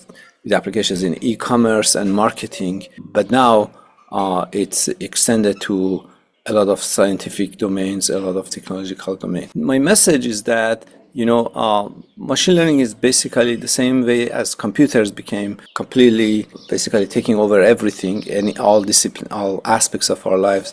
Machine learning is going to become like that. It's very interesting because it creates like a positive feedback loop. So if you know a little bit of machine learning, you can utilize it and make it a lot more useful to you. Because, for example, right now you can use Cloud Code or ChatGPT to do simple tasks. For example, I'm sure a lot of people are doing that. Now you can ask Cloud Code to teach you how to use Cloud Code to do something more sophisticated, correct? So it feeds on itself. And that's something that we actually use at the bootcamp. We use machine learning to teach machine learning. We use machine learning to create slides. We use machine learning to create homeworks for the researchers. We use machine learning to research the topics and then find the topics that are important for a specific cohort and find examples, create examples, find people and papers that are very relevant to that topic. So then we use machine learning to extract information from that paper and put them in the slides or create homeworks using that. So as you see, machine learning itself helps you to learn more of the machine learning. So that's a positive feedback loop that, obviously leads to very fast and exponential growth. I think everyone can do that. So it's not limited to the researchers at Caltech or us. You can all utilize the tools that exist out there to help yourself learn how to use machine learning in your specific discipline. And the good thing is that if you are expert in a specific field, let's say you are a good mechanic or any other thing, accountant, then in like 10 years ago, if you were good in a specific field, if you are a domain expert and you wanted to build an application or build a tool that helps you, you had to go to a computer scientist or a programmer and ask them to help you to program that application. Now, that gap is being narrowed quite a bit. So you really don't need a lot of expertise from a programmer. A lot of that you can using the tools that something like Cloud Code provides. So you can go and use your own expertise and then ask Cloud Code to help you to build tools that helps you to automate your task and benefit from it. That's, I think, a very, very important inflection point in how we learn and how we build things, correct? So we don't have to have large teams anymore in order to build something. We can do it ourselves pretty much. So even if you build something and you want to market it or you want to make it known or you want to find who else can use this product or who else can use this tool, you can use machine learning to help you with that. So that's very powerful, and it's going to change the way a lot of tools are introduced and are built and popularized, mostly by domain experts who are very good at something very specific. And that's something that we also advocate in our boot camps at Caltech. So right now, ask our researchers to come with their own domain expertise and then build tools that helps them to progress their research further. So something that I think everyone can benefit. At the end, I would like to just reemphasize the fact that ML is, as you all know, it's not a hype. It is growing exponentially and it's changing the society and the way that we are thinking and we are working dramatically. It's changing education quite a bit. So it makes it a lot more independent learning. It makes it a lot easier and more feasible. It enables a lot of people to build new things, to discover new things, and make it popular. Thank you very much. I hope this was useful. And unfortunately, I couldn't be there in person, but if you have any questions, my email address is rsadri@caltech.edu. Please email me and I can answer your questions. Thanks. Access to Mr. Sadri, that was his email. I hope you wrote it down, but if not, follow up with me and I'll be sure to get that to you. I do want to announce a new sponsor, actually. Thank you, Concept Paving, for a sponsorship of $5,200. That will go a long way to covering the pathway of a participant from A to Z. So give them a round of applause. Thank you so much. I'd also like to shout out our partnership at Irvine Valley College and our collaboration with their programs there, including EOPS, CalWorks, and so forth. They are hand in hand with us to prepare the future workforce. Please continue to think about how it is you wish to sponsor or partner with us.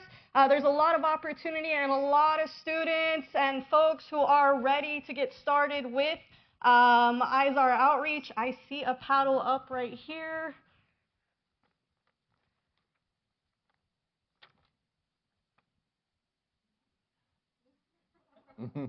Oh, that fancy pen. Congratulations. All right, if I can read that. All right, a contribution sponsorship of $2,000 from Dean and Tina Anishi. Thank you so much for your contribution. We appreciate it. and hopefully we'll get that momentum up and going. Like I said, we have exploded when it comes to interest in our program. So many schools, colleges, and universities are ready, as well as folks who don't necessarily come from the academic pathway, but just need a chance to get a foot in the door and start their career. So your contribution will go a long way to ensuring that folks not only have a job, but a career that they're passionate for. In the meantime, as you consider how you wish to contribute, I would like to introduce our next speakers, Ajith Elumalai from Cal Poly Pomona, and Kris Arguin, executive chef at Cal Poly Pomona. And just a heads up, those really yummy pastries outside came from them, and they're special because they have been locked away using AI to address food waste at their dining halls and how they are functioning across the culinary experience. Thank you all and welcome.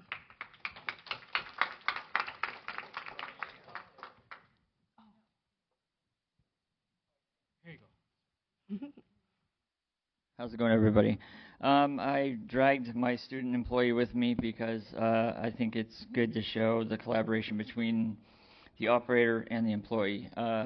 He works in our culinary department. He is actually a computer engineer.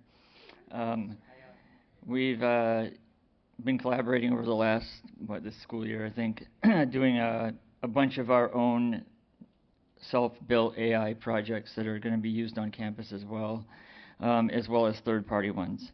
See if we can go. I know time's a little bit.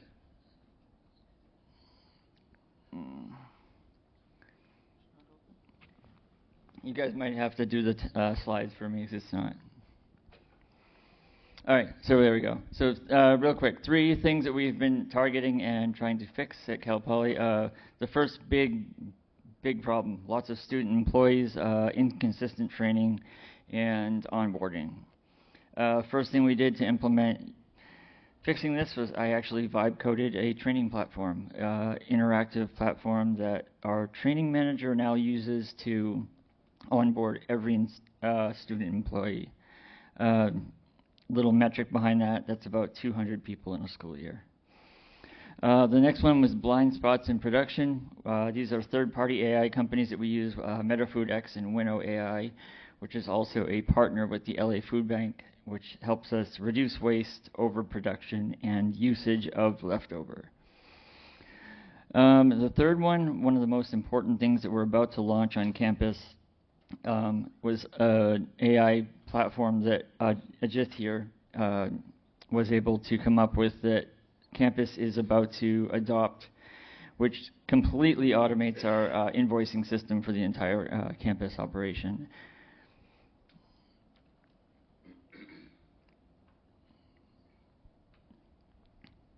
I've already talked through this one.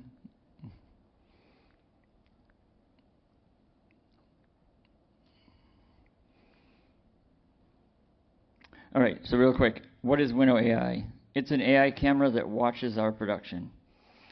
Really easy, quick numbers. My forecast says make 100 burgers. I make 100. I have 10 left over. On paper, that looks great, right?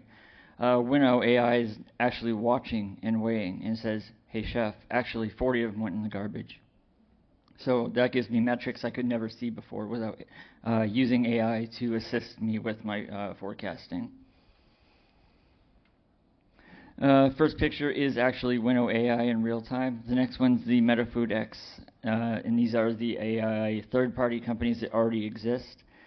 We use these for pre- and post-production waste. The waste is then given to another company, and it comes back to our farm on campus and is used to feed livestock and grow more vegetables.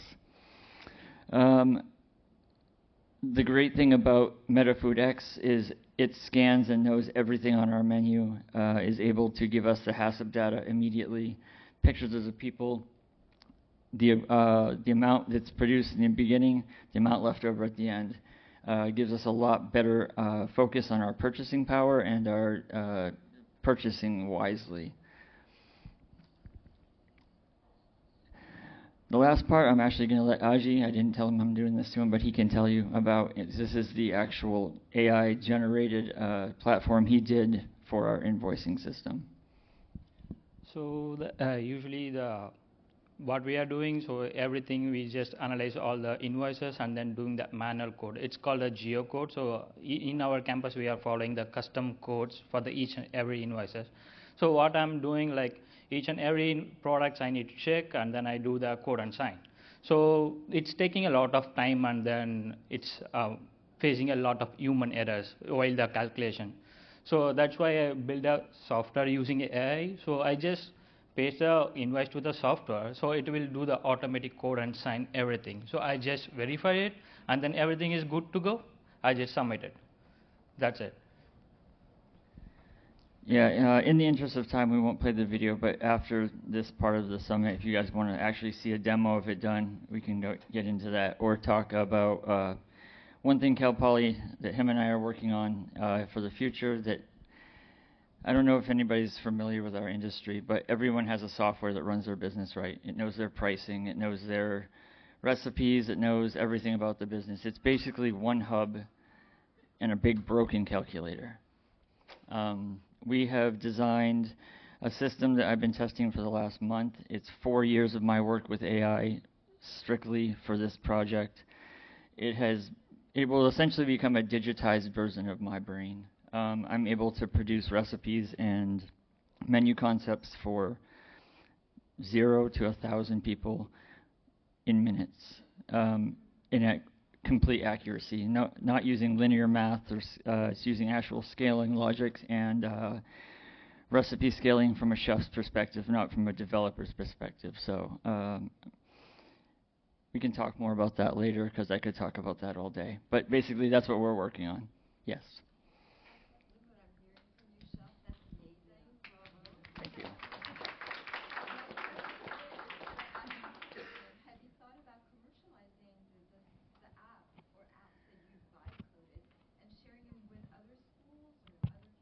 Absolutely. I'm working with some other companies too, because one of my goals is to work with the K through 12 to help with them. I've created a digital dietitian for our nutrition department.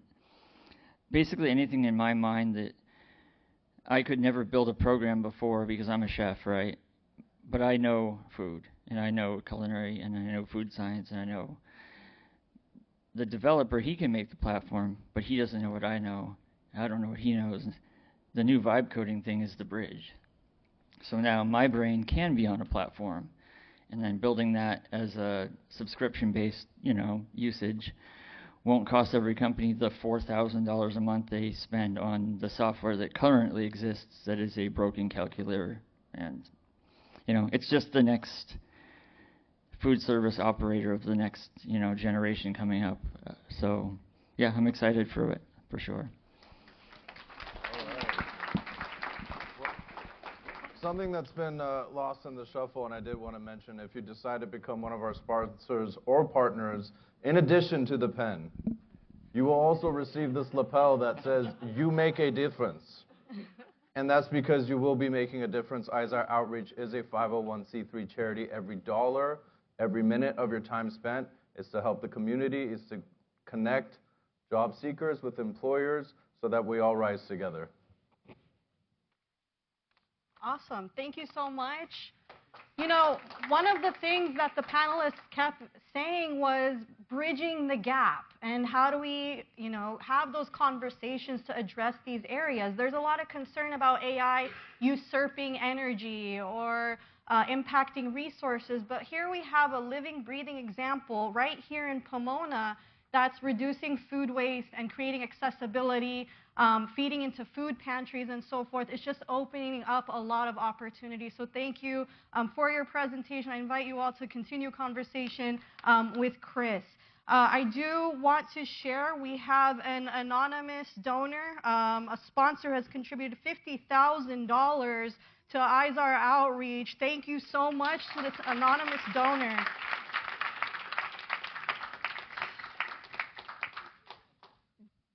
I don't want to get emotional, but so many lives count on not just an organization like this, but the community, the sense of belonging that comes out of our ecosystem of equity. that's multiple, almost 10 individuals who are going to go through our trainings and land at a career that, again, I will emphasize, isn't just a job, but they have a mentor in place, they have a sense of purpose. And oftentimes when an individual is struggling with things like commuting, which we help close that gap. Transportation, no problem, we have your back. When it comes to things like continuing their education and getting certification or taking that real estate license exam or whatever it is, we have their back. So it's far beyond just participation in the program, but also those necessary pieces to ensure not only are they successful, but they're good at what they do and they can speak about it. So to that anonymous donor, thank you so much. We really appreciate it. We'll go on to our next speaker, Sara Bard. Who is a California-based producer, songwriter, and artist who began her musical journey at the age of 5 with piano. Welcome, Sara. Hello, everyone. Thank you so much for having me here. I've really enjoyed all the information that was shared today. It's super inspiring, even relevant to what I'm doing. So during the day, I teach piano, but at night, I produce music, songwrite. I've written some songs for some companies. I've done a lot of songs, for weddings and stuff like that. But also I've released my own music under the artist name Parvaneh Music. So I just like to share how AI is impacting the music industry and the creator industry. So basically, what I've been using it for lately is there's a lot of tools now that have come into our hands as producers. So just a little background about producing music. You need a digital audio workstation to produce music electronically. And so that's what I've been trained to do. I studied at Berklee College of Music, where I studied production and songwriting. And what I'm implementing now is I'm using AI tools to help me also have like a collaborator in the room with me. I'm basically using the AI as my additional songwriter and collaborator. So anytime I get stuck on a concept, even how when you write essays, it's nice to have another perspective or to have somebody read it for you and give you a better idea on how you can approach something. So basically with songs, it's the same thing. The difference is that as a songwriter, you have to experience something in the human world, and AI doesn't have that experience. So where it comes in handy for me is just bouncing off ideas. And for example, I implement, okay, let's write a song about a heartbreak, or a song about two people that met in a cafe and then they fall in love and this and that. So it just gives me another perspective on how I can approach the song, but it's lacking in the emotion department, I would say, at this point. I don't know what's going to happen in 10 years, but as of right now, it's just super helpful for me to bounce back ideas. I've collaborated with other songwriters in the past, and it is almost scarily like having somebody else in the room with you writing. So that's what I think is really great about it. Another way I've been using AI is with my students. So I see a lot of progress with my piano students when I'm teaching them, and I'll have them actually record how we've practiced the song multiple times, and then we'll get some information back from the AI, and we'll be like, okay, so let's see what it says. How did we perform, right?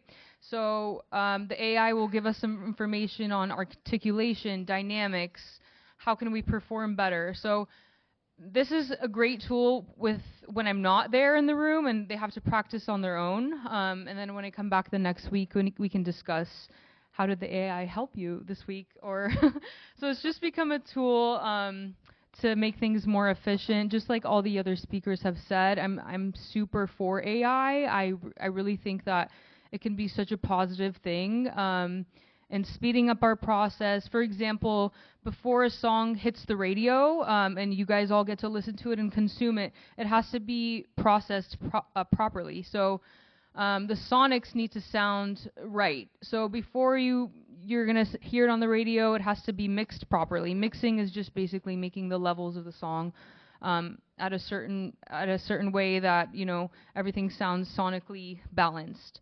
And so now we have tools, AI tools that are doing mixing for us, which brings the cost down for some people, and also just you know, can impact the song like so much better. And also the thing that makes it cool about mixing is that for example, there's songs that you can pitch for libraries for TV shows and such, and a lot of those have like a very fast turnaround, like the director will need it the next day literally, or in a few hours.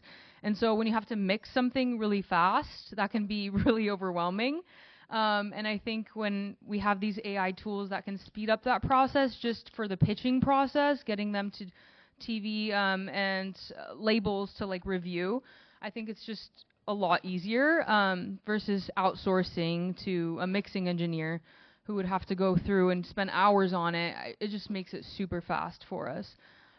So that's the ways I've been using it, and I've been seeing how it changes the creator economy. That being said, the creator economy is $1 billion industry, which is continuously growing. And I think the demand for authenticity, the demand for, you know, individuality in artists is still so prevalent. I don't know if you guys, any of the students back there, or is there any artists that you're listening to these days that you would like to shout out?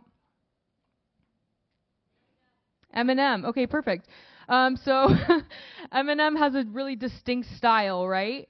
So the thing about AI is that it can really mimic that style. If we want AI to rap like Eminem, it's going to rap exactly like Eminem, right? But we don't have Eminem until we have Eminem. So you need to create something in order for the AI to detect Eminem's sound.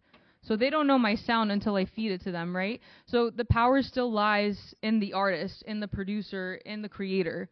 So I think that's something really important that we should remember. Thank you. Thank you so much. Really appreciate it. As you were speaking, I started to imagine a world where maybe computers start releasing artificial tears and get into that realm of emotions to inspire, I don't know, creativity. We got to protect our creatives. They capture the spirit of our experience in humanity. So thank you so much for presenting. I do want to announce that GE Quality Golnar Imam has contributed $600 as a sponsor. Thank you so much. That's coming from our Zoom audience. And we also have a sponsorship from Volta Solar for $1,500. That's from Volta Solar. Thank you so much. Next up, we will have Richard Jones present, founder of INCRA. I really want you all to get excited for Richard because it went from just a simple handshake and introduction to here we are now. I know you brought some other speakers with you too, so feel free to introduce them, but please come on down. We'd love to learn more about INCRA and the purpose of it in case management and serving our communities. Thank you. All right, so my name is Richard Jones, and I am actually the co-founder of INCRA. Right out there is my sister. She helped me build the platform. I have the domain knowledge. She has the experience with all the tech, and we made this happen. So, wow, wait, did I just go blank for a second? Okay. So INCRA is a really exciting platform. It's really powerful, too. I've been working in a nonprofit and social service field for about 5 years now, and I've learned a lot. But there's a few things that stood out to me the most. It's the people that we serve, and then the systems that we use to help serve those people. The people that we serve are often carrying around the circumstances, the weight of their own circumstances. And then we have the systems that we use to help service those people, but that carries a weight of its own. For a service provider, that could look like overload, burnout, missed follow-ups, and then that heavy administrative burden that is documentation. Documentation is really important when it comes to nonprofits and healthcare, because it drives impact, it drives funding, it drives what it is that we do. For the work, sorry, that's crazy. Oh, the clicker. Okay, so like I said, I was working in a nonprofit for five years. And with that work, I found that people were spending a lot more time documenting the work that they were doing rather than actually servicing the people. With that being said, overload, burnout, you know what? I can talk more about the platform better than it is explaining all it is that we do. So INCRA, what it does is it connects to your organization's meetings, phone calls, it pulls the important information, and then it creates that documentation. So it automates workflows for the service provider. It keeps you away from that desk and allows you to do the work that you set out to do. I have a passion for people, helping and supporting individuals. In this work, dealing with ADHD, so I have ADHD, it makes it really hard to stay on top of my tasks, really be focused. That's kind of why I'm moving around and getting all jittery right now. But with that being said, I still have a passion for being in front of people and doing the work that I do. But if you can't document, you can't do the work. You don't qualify. So I've made it my objective to try to find a way to solve that problem for not only myself, but for anyone else that's in the same working environment. How can we eliminate the time that we spend on documentation? Yeah, so that's me at Youth Corps. I was probably like 14, 15 or whatever. But so the numbers crunch like this. About 16 hours a week is spent on documentation of work that you already did. That's so much more time throughout the year, 2 days out of your week. If you multiply that by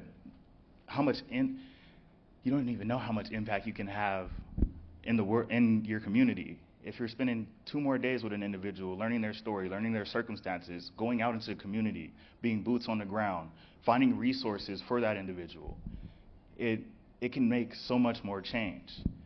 And it's not only something that's being seen by case managers, but it's being seen by any industry that uses documentation or the information that comes from their customers, their clients, to keep that service going. So that means legal services, healthcare, tech, a whole lot of different things. But that engine has applications everywhere. Jeremy Madrid was one of my clients, ex-clients. He was supposed to come today, but he had some mix-ups. But I wanted to talk about how he almost fell through the cracks because of the lack of, or too much documentation, actually. He had just came home from prison. He was homeless. He was looking for food and housing support, and he had already signed up for a whole bunch of different programs and things. But it was around the time, so you guys know about fiscal years, and when fiscal years come up, you got audits, and usually when you have a lot of audits and stuff, you have case managers scrambling, all the staff is scrambling. Sometimes people get left. It was around that time, and I remember meeting him in a community engagement event, and he told me his situation, and I have a passion for the word. So I just stayed on top of him, and I connected him to whatever resources I could, and I was able to help him find housing.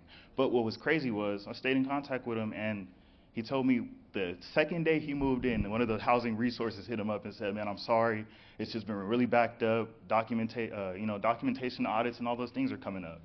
And just that simple thing, if that could be eliminated, he could have got housing a lot sooner, because it probably was months before I got to him. Can we go to the next slide? So again, how INCRA works, it can join your calls, your meetings, your group sessions. Wow, why am I? Calls, meetings, group sessions, you speak naturally, and then it's going to pull all the key information and then have it ready for funders. Have it ready for anyone to view. You can track your client's progress. Yeah. I thought I was going to do so much better than this. I was out there like... Great, right? Give him a round of applause. Absolutely. Thank you. So, and then it's really easy to switch. So for all the forms and documents that you already have, you can upload them right to INCRA, and it's going to be able to pull whatever information it is that you need to pull from those conversations.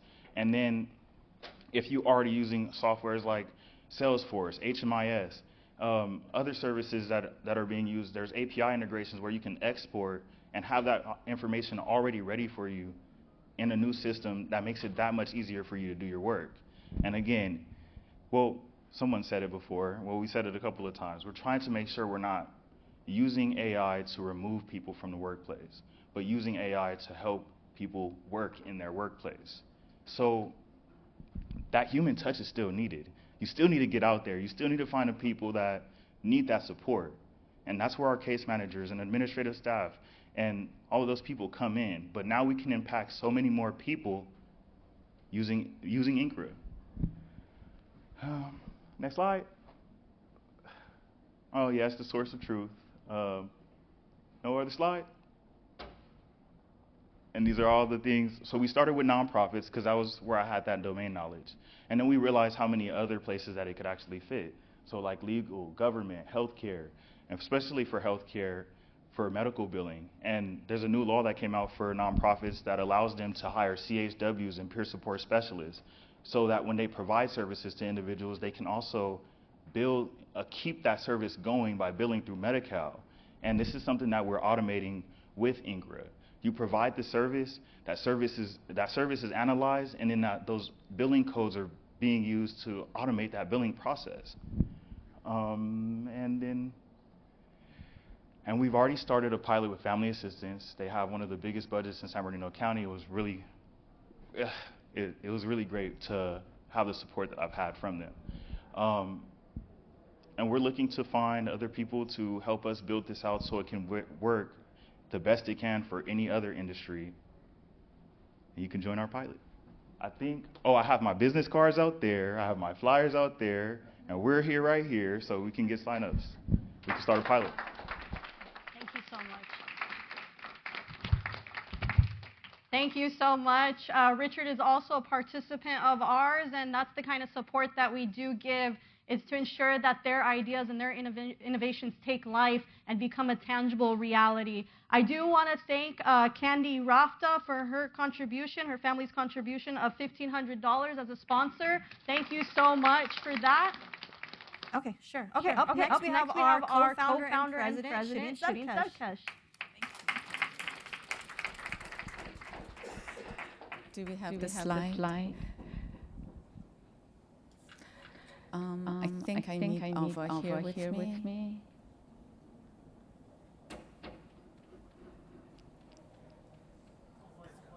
Yay. Well, before that, the vine, if we can have that one.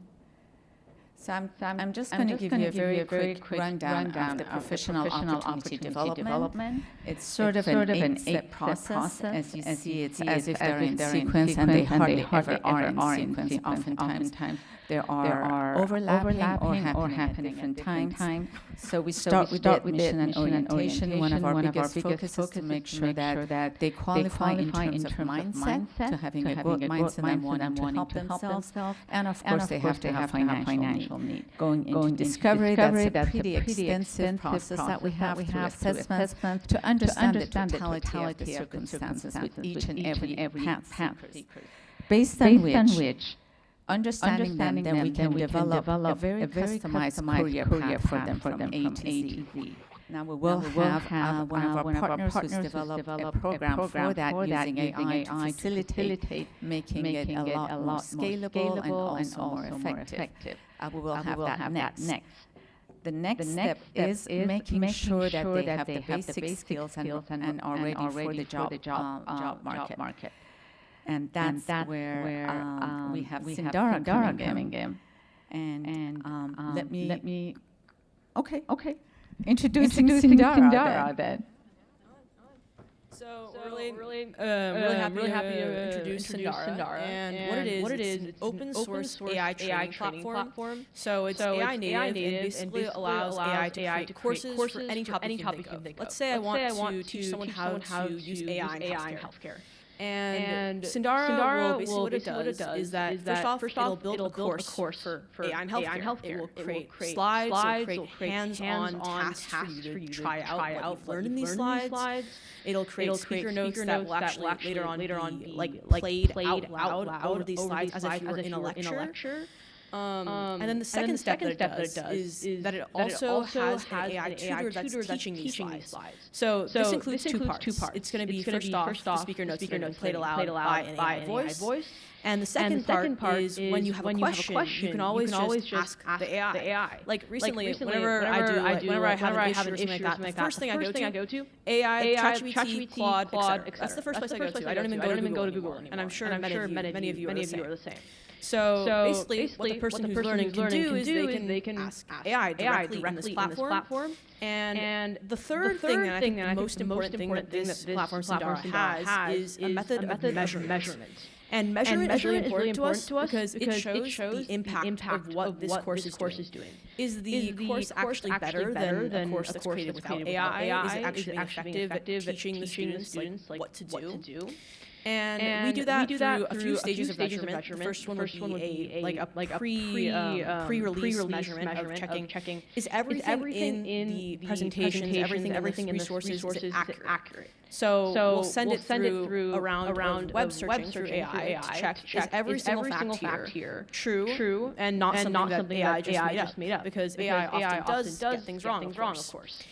The second thing is during the presentations, the course resources, there will be questions that are posed to the student who's taking them, and depending on the accuracy of the student answering those questions, or of course doing some exercises as well, we can tell how well they're responding at each stage of the course. And lastly is going to be a post-course feedback form that will check how effective it was for them just by asking them, like how effective was this for you in different ways. And I think the most important part of this is that we are actually going to check each of these metrics by demographic. So we want to make sure that the effect of this is being equitably distributed between demographics. Whether it be someone who is new to technology, came from a background where their parents didn't do anything in the technology sphere, or someone whose parents are very interested in technology. We want everyone to be able to be equitably impacted despite no matter what their previous experience is.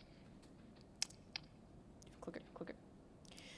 So now coming on to Pod Sandara. And this is where Shireen and AyZar is coming in. And basically what we're doing is we, as Sandara is going to do a collaboration with AyZar to create the Pod Sandara collaboration. And there's a few phases. The first of which is the pilot, which is going to be coming very soon. And it's going to be a 3-week pilot to test and validate the accuracy of these courses, whether they're actually going to be effective, and just judge student response.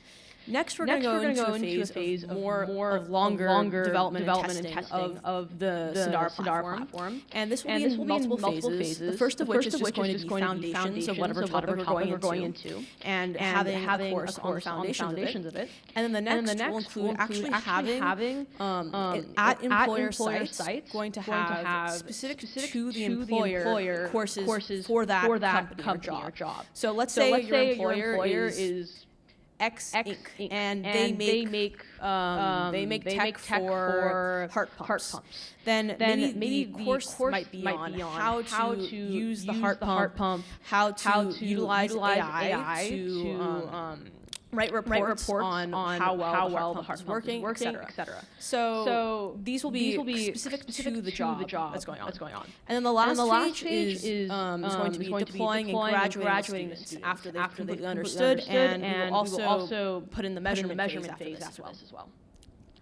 So the basic thing to say about the courses is that they are using AI to teach AI, but there's always a human in the loop that takes feedback, answers questions, and there will be a series of workshops, beginning, middle, and end, to wrap it up through a capstone project that relates to real business issues per cohort. Each cohort will be in specific industry, and they will solve a very real business problem pertaining to that industry. Yeah, so I really agree with Shireen. The most important thing here is that this is human facilitated. We're not just letting AI do everything and like end up making a mistake that could cost an extreme amount of money or even lives in the healthcare industry. So we will be having a human facilitator, and these courses are actually self-regenerating in a way, because each as people graduate from this course, as they learn from this course, they can become facilitators themselves. They can answer students' questions when the AI simply can't answer them, or if the student thinks something's wrong. And that's how this course will be self-regenerating in that way, and we'll never run out of facilitators to facilitate this learning without having mistakes. And we are also enlisting the help of our business partners to present those real issues to be solved by the cohort. With that, we can turn it over to the vine.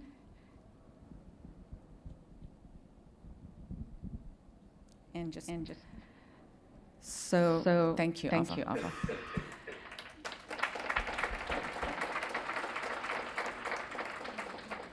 So those are the key steps. We have the roadmap, Sindara, and Match, we've already been introduced and talked about. And we also support our path seekers through getting certifications that are needed per their career path to help them get to sustainable career. The one thing that is very interesting for you all to know about is how we develop career paths for our path seekers. Thank you. I think one of the pathways that we're currently developing, for example, just came out of an understanding for what the need is. And we heard the Grove School, for example, in Redlands, and some community college students said, we want to go on the culinary path. And we found an opportunity to integrate AI training in the culinary arts, for example. So we're really responsive to the feedback and interest of those, not only who are participants, but also the institution that we partner with. And that feeds into the expert-led trainings that we do host. So again, I welcome you to consider becoming a partner with us. If there is a workshop or an area of expertise you wish to share with folks, please get in touch with me or visit us at one of our activation tables soon after this session. I do want to move on to another speaker, Dr. G and Benson. Dr. G or Ehsan, I'm not going to mispronounce your last name, and I apologize. Dr. G is a licensed clinical psychologist and consultant at MyPost. Welcome to you and Benson. Thank you very much. So I know it's the end of the day, the program. Everybody tired. So I'm going to try to rush through this whole presentation. But before I get to the CPT dashboard, which is more or less a workflow automation, and also introduce Benson, I would like to share something else with you very quickly. By the way, our team put together the video. Did you all like the video? Yes. That is all Benson's work and his team, and we are very proud of that. And we are very honored to have been chosen by AyZar. This is a fantastic event and fantastic group. And also kudos to AyZar's team for putting that wonderful script together, whoever it was. That was very compelling. And we just love doing that work. Now, what I wanted to share with you very quickly is you have been kind of pounded by benefits, right? Benefits of AI and this and that. And it is definitely amazing. And I guess that's why we are going over time. It's not because we are disorganized. It is because so much wonderful material can be shared with all of us. So having said that, I have a testament, personal testament to share with you. Very much what AI has done for us, for me. Everybody said, Dr. G, trust me, that's easier than my full name. Just go by Dr. G.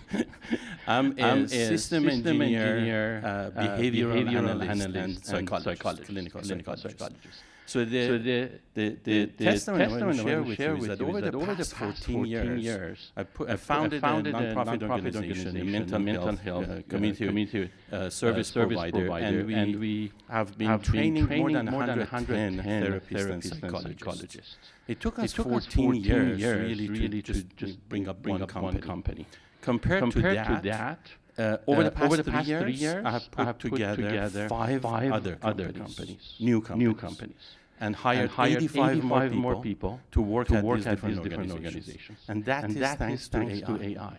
AI has empowered me to co-found these organizations, manage them, and be able to deliver services. So it is about transformation. It is about empowerment. And that is just a personal testament to it. In fact, we have seen more than ever before that California is investing a lot of effort and money into workforce development. One of which is very much what we have been training therapists and psychologists. And another good example of AI benefit is, I don't know if you know that or not, over the next 10 years, there will be less than 10 years, I think 7 years, there will be a shortage of 177,000 therapists in California only. We cannot overcome that deficit just by training people. We need AI to come to our help, right?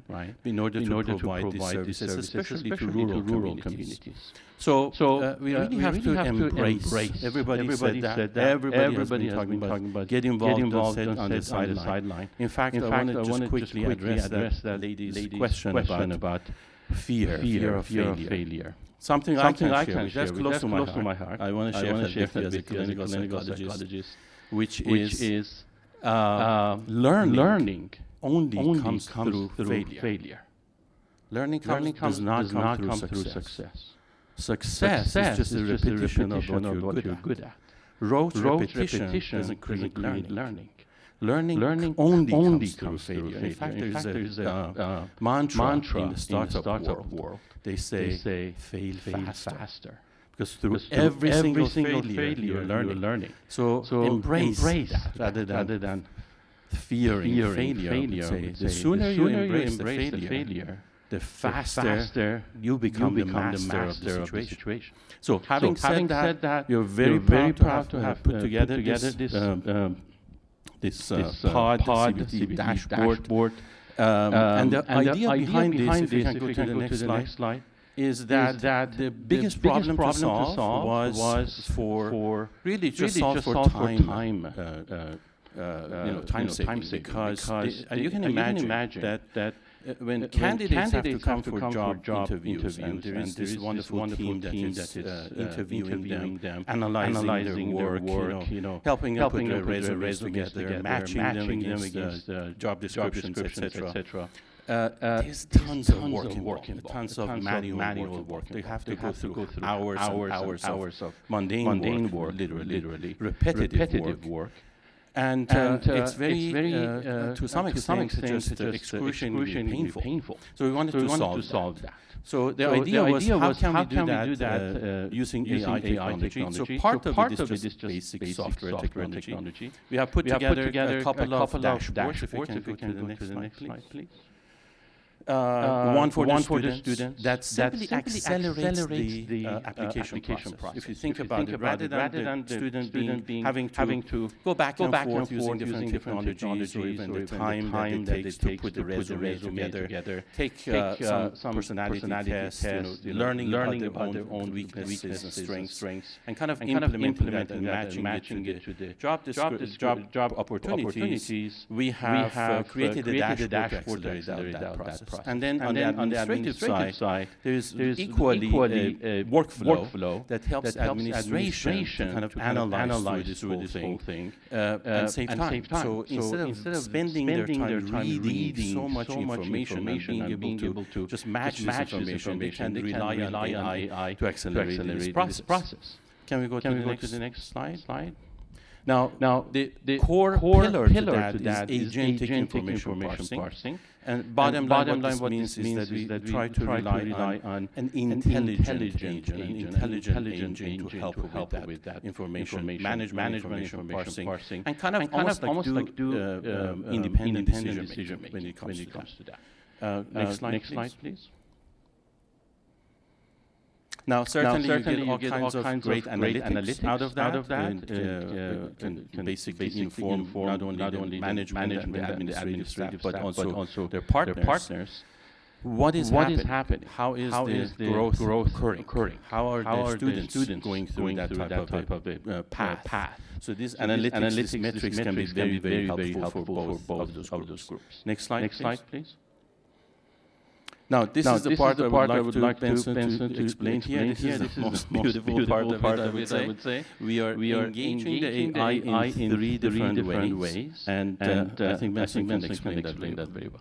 Thank you so much, Dr. G. So one of the most creative uses with AI is something what we call observer AI. And observer AI's main role is to essentially sit alongside the actual conversation between a path seeker, the mentor coach, and it's able to draw live insights right away. So rather than actually waiting for a conversation to be over and you lose all of that information, what if an AI can actually sit alongside with you and actually read into what the discussion is, and at any point in time, if you want to learn more about the different insights, if you want a summary of the conversation, or if you want even additional talking points, and AI will always be there right on your side.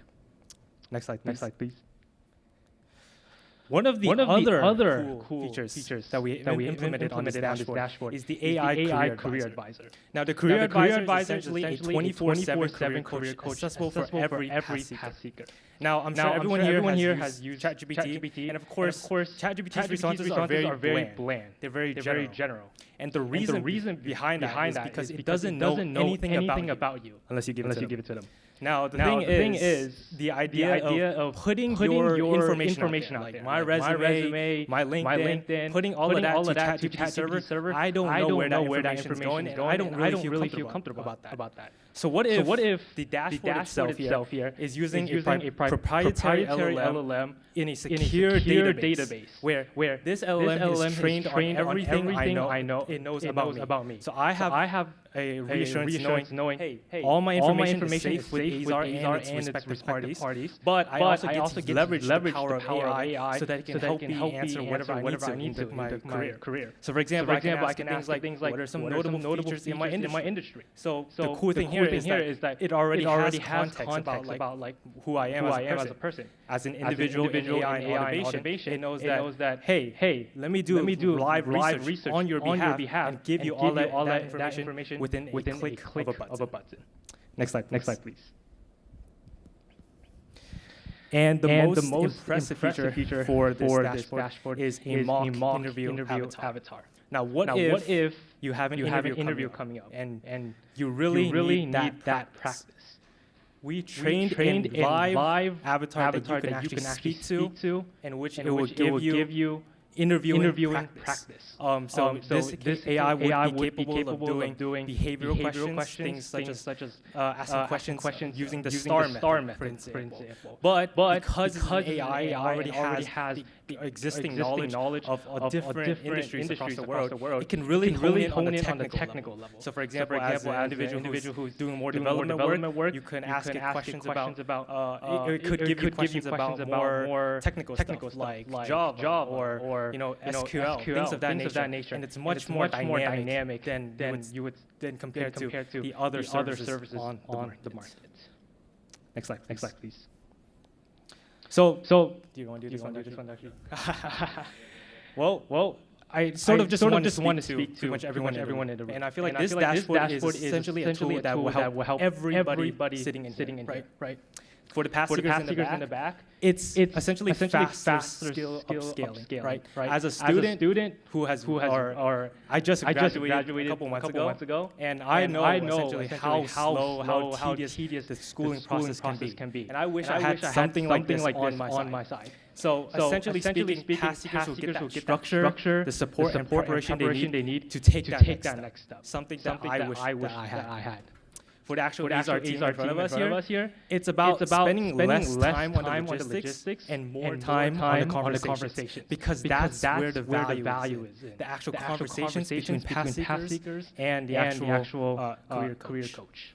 For the actual partners in this room, you're not taking a leap of faith, right? Because there's data behind every student. You're getting the support from AyZar with their expansive program, but you're also getting a very nice structure. There's analytics. You get full profile of every individual student. So you're not taking a leap of faith. These are tried and trusted methods.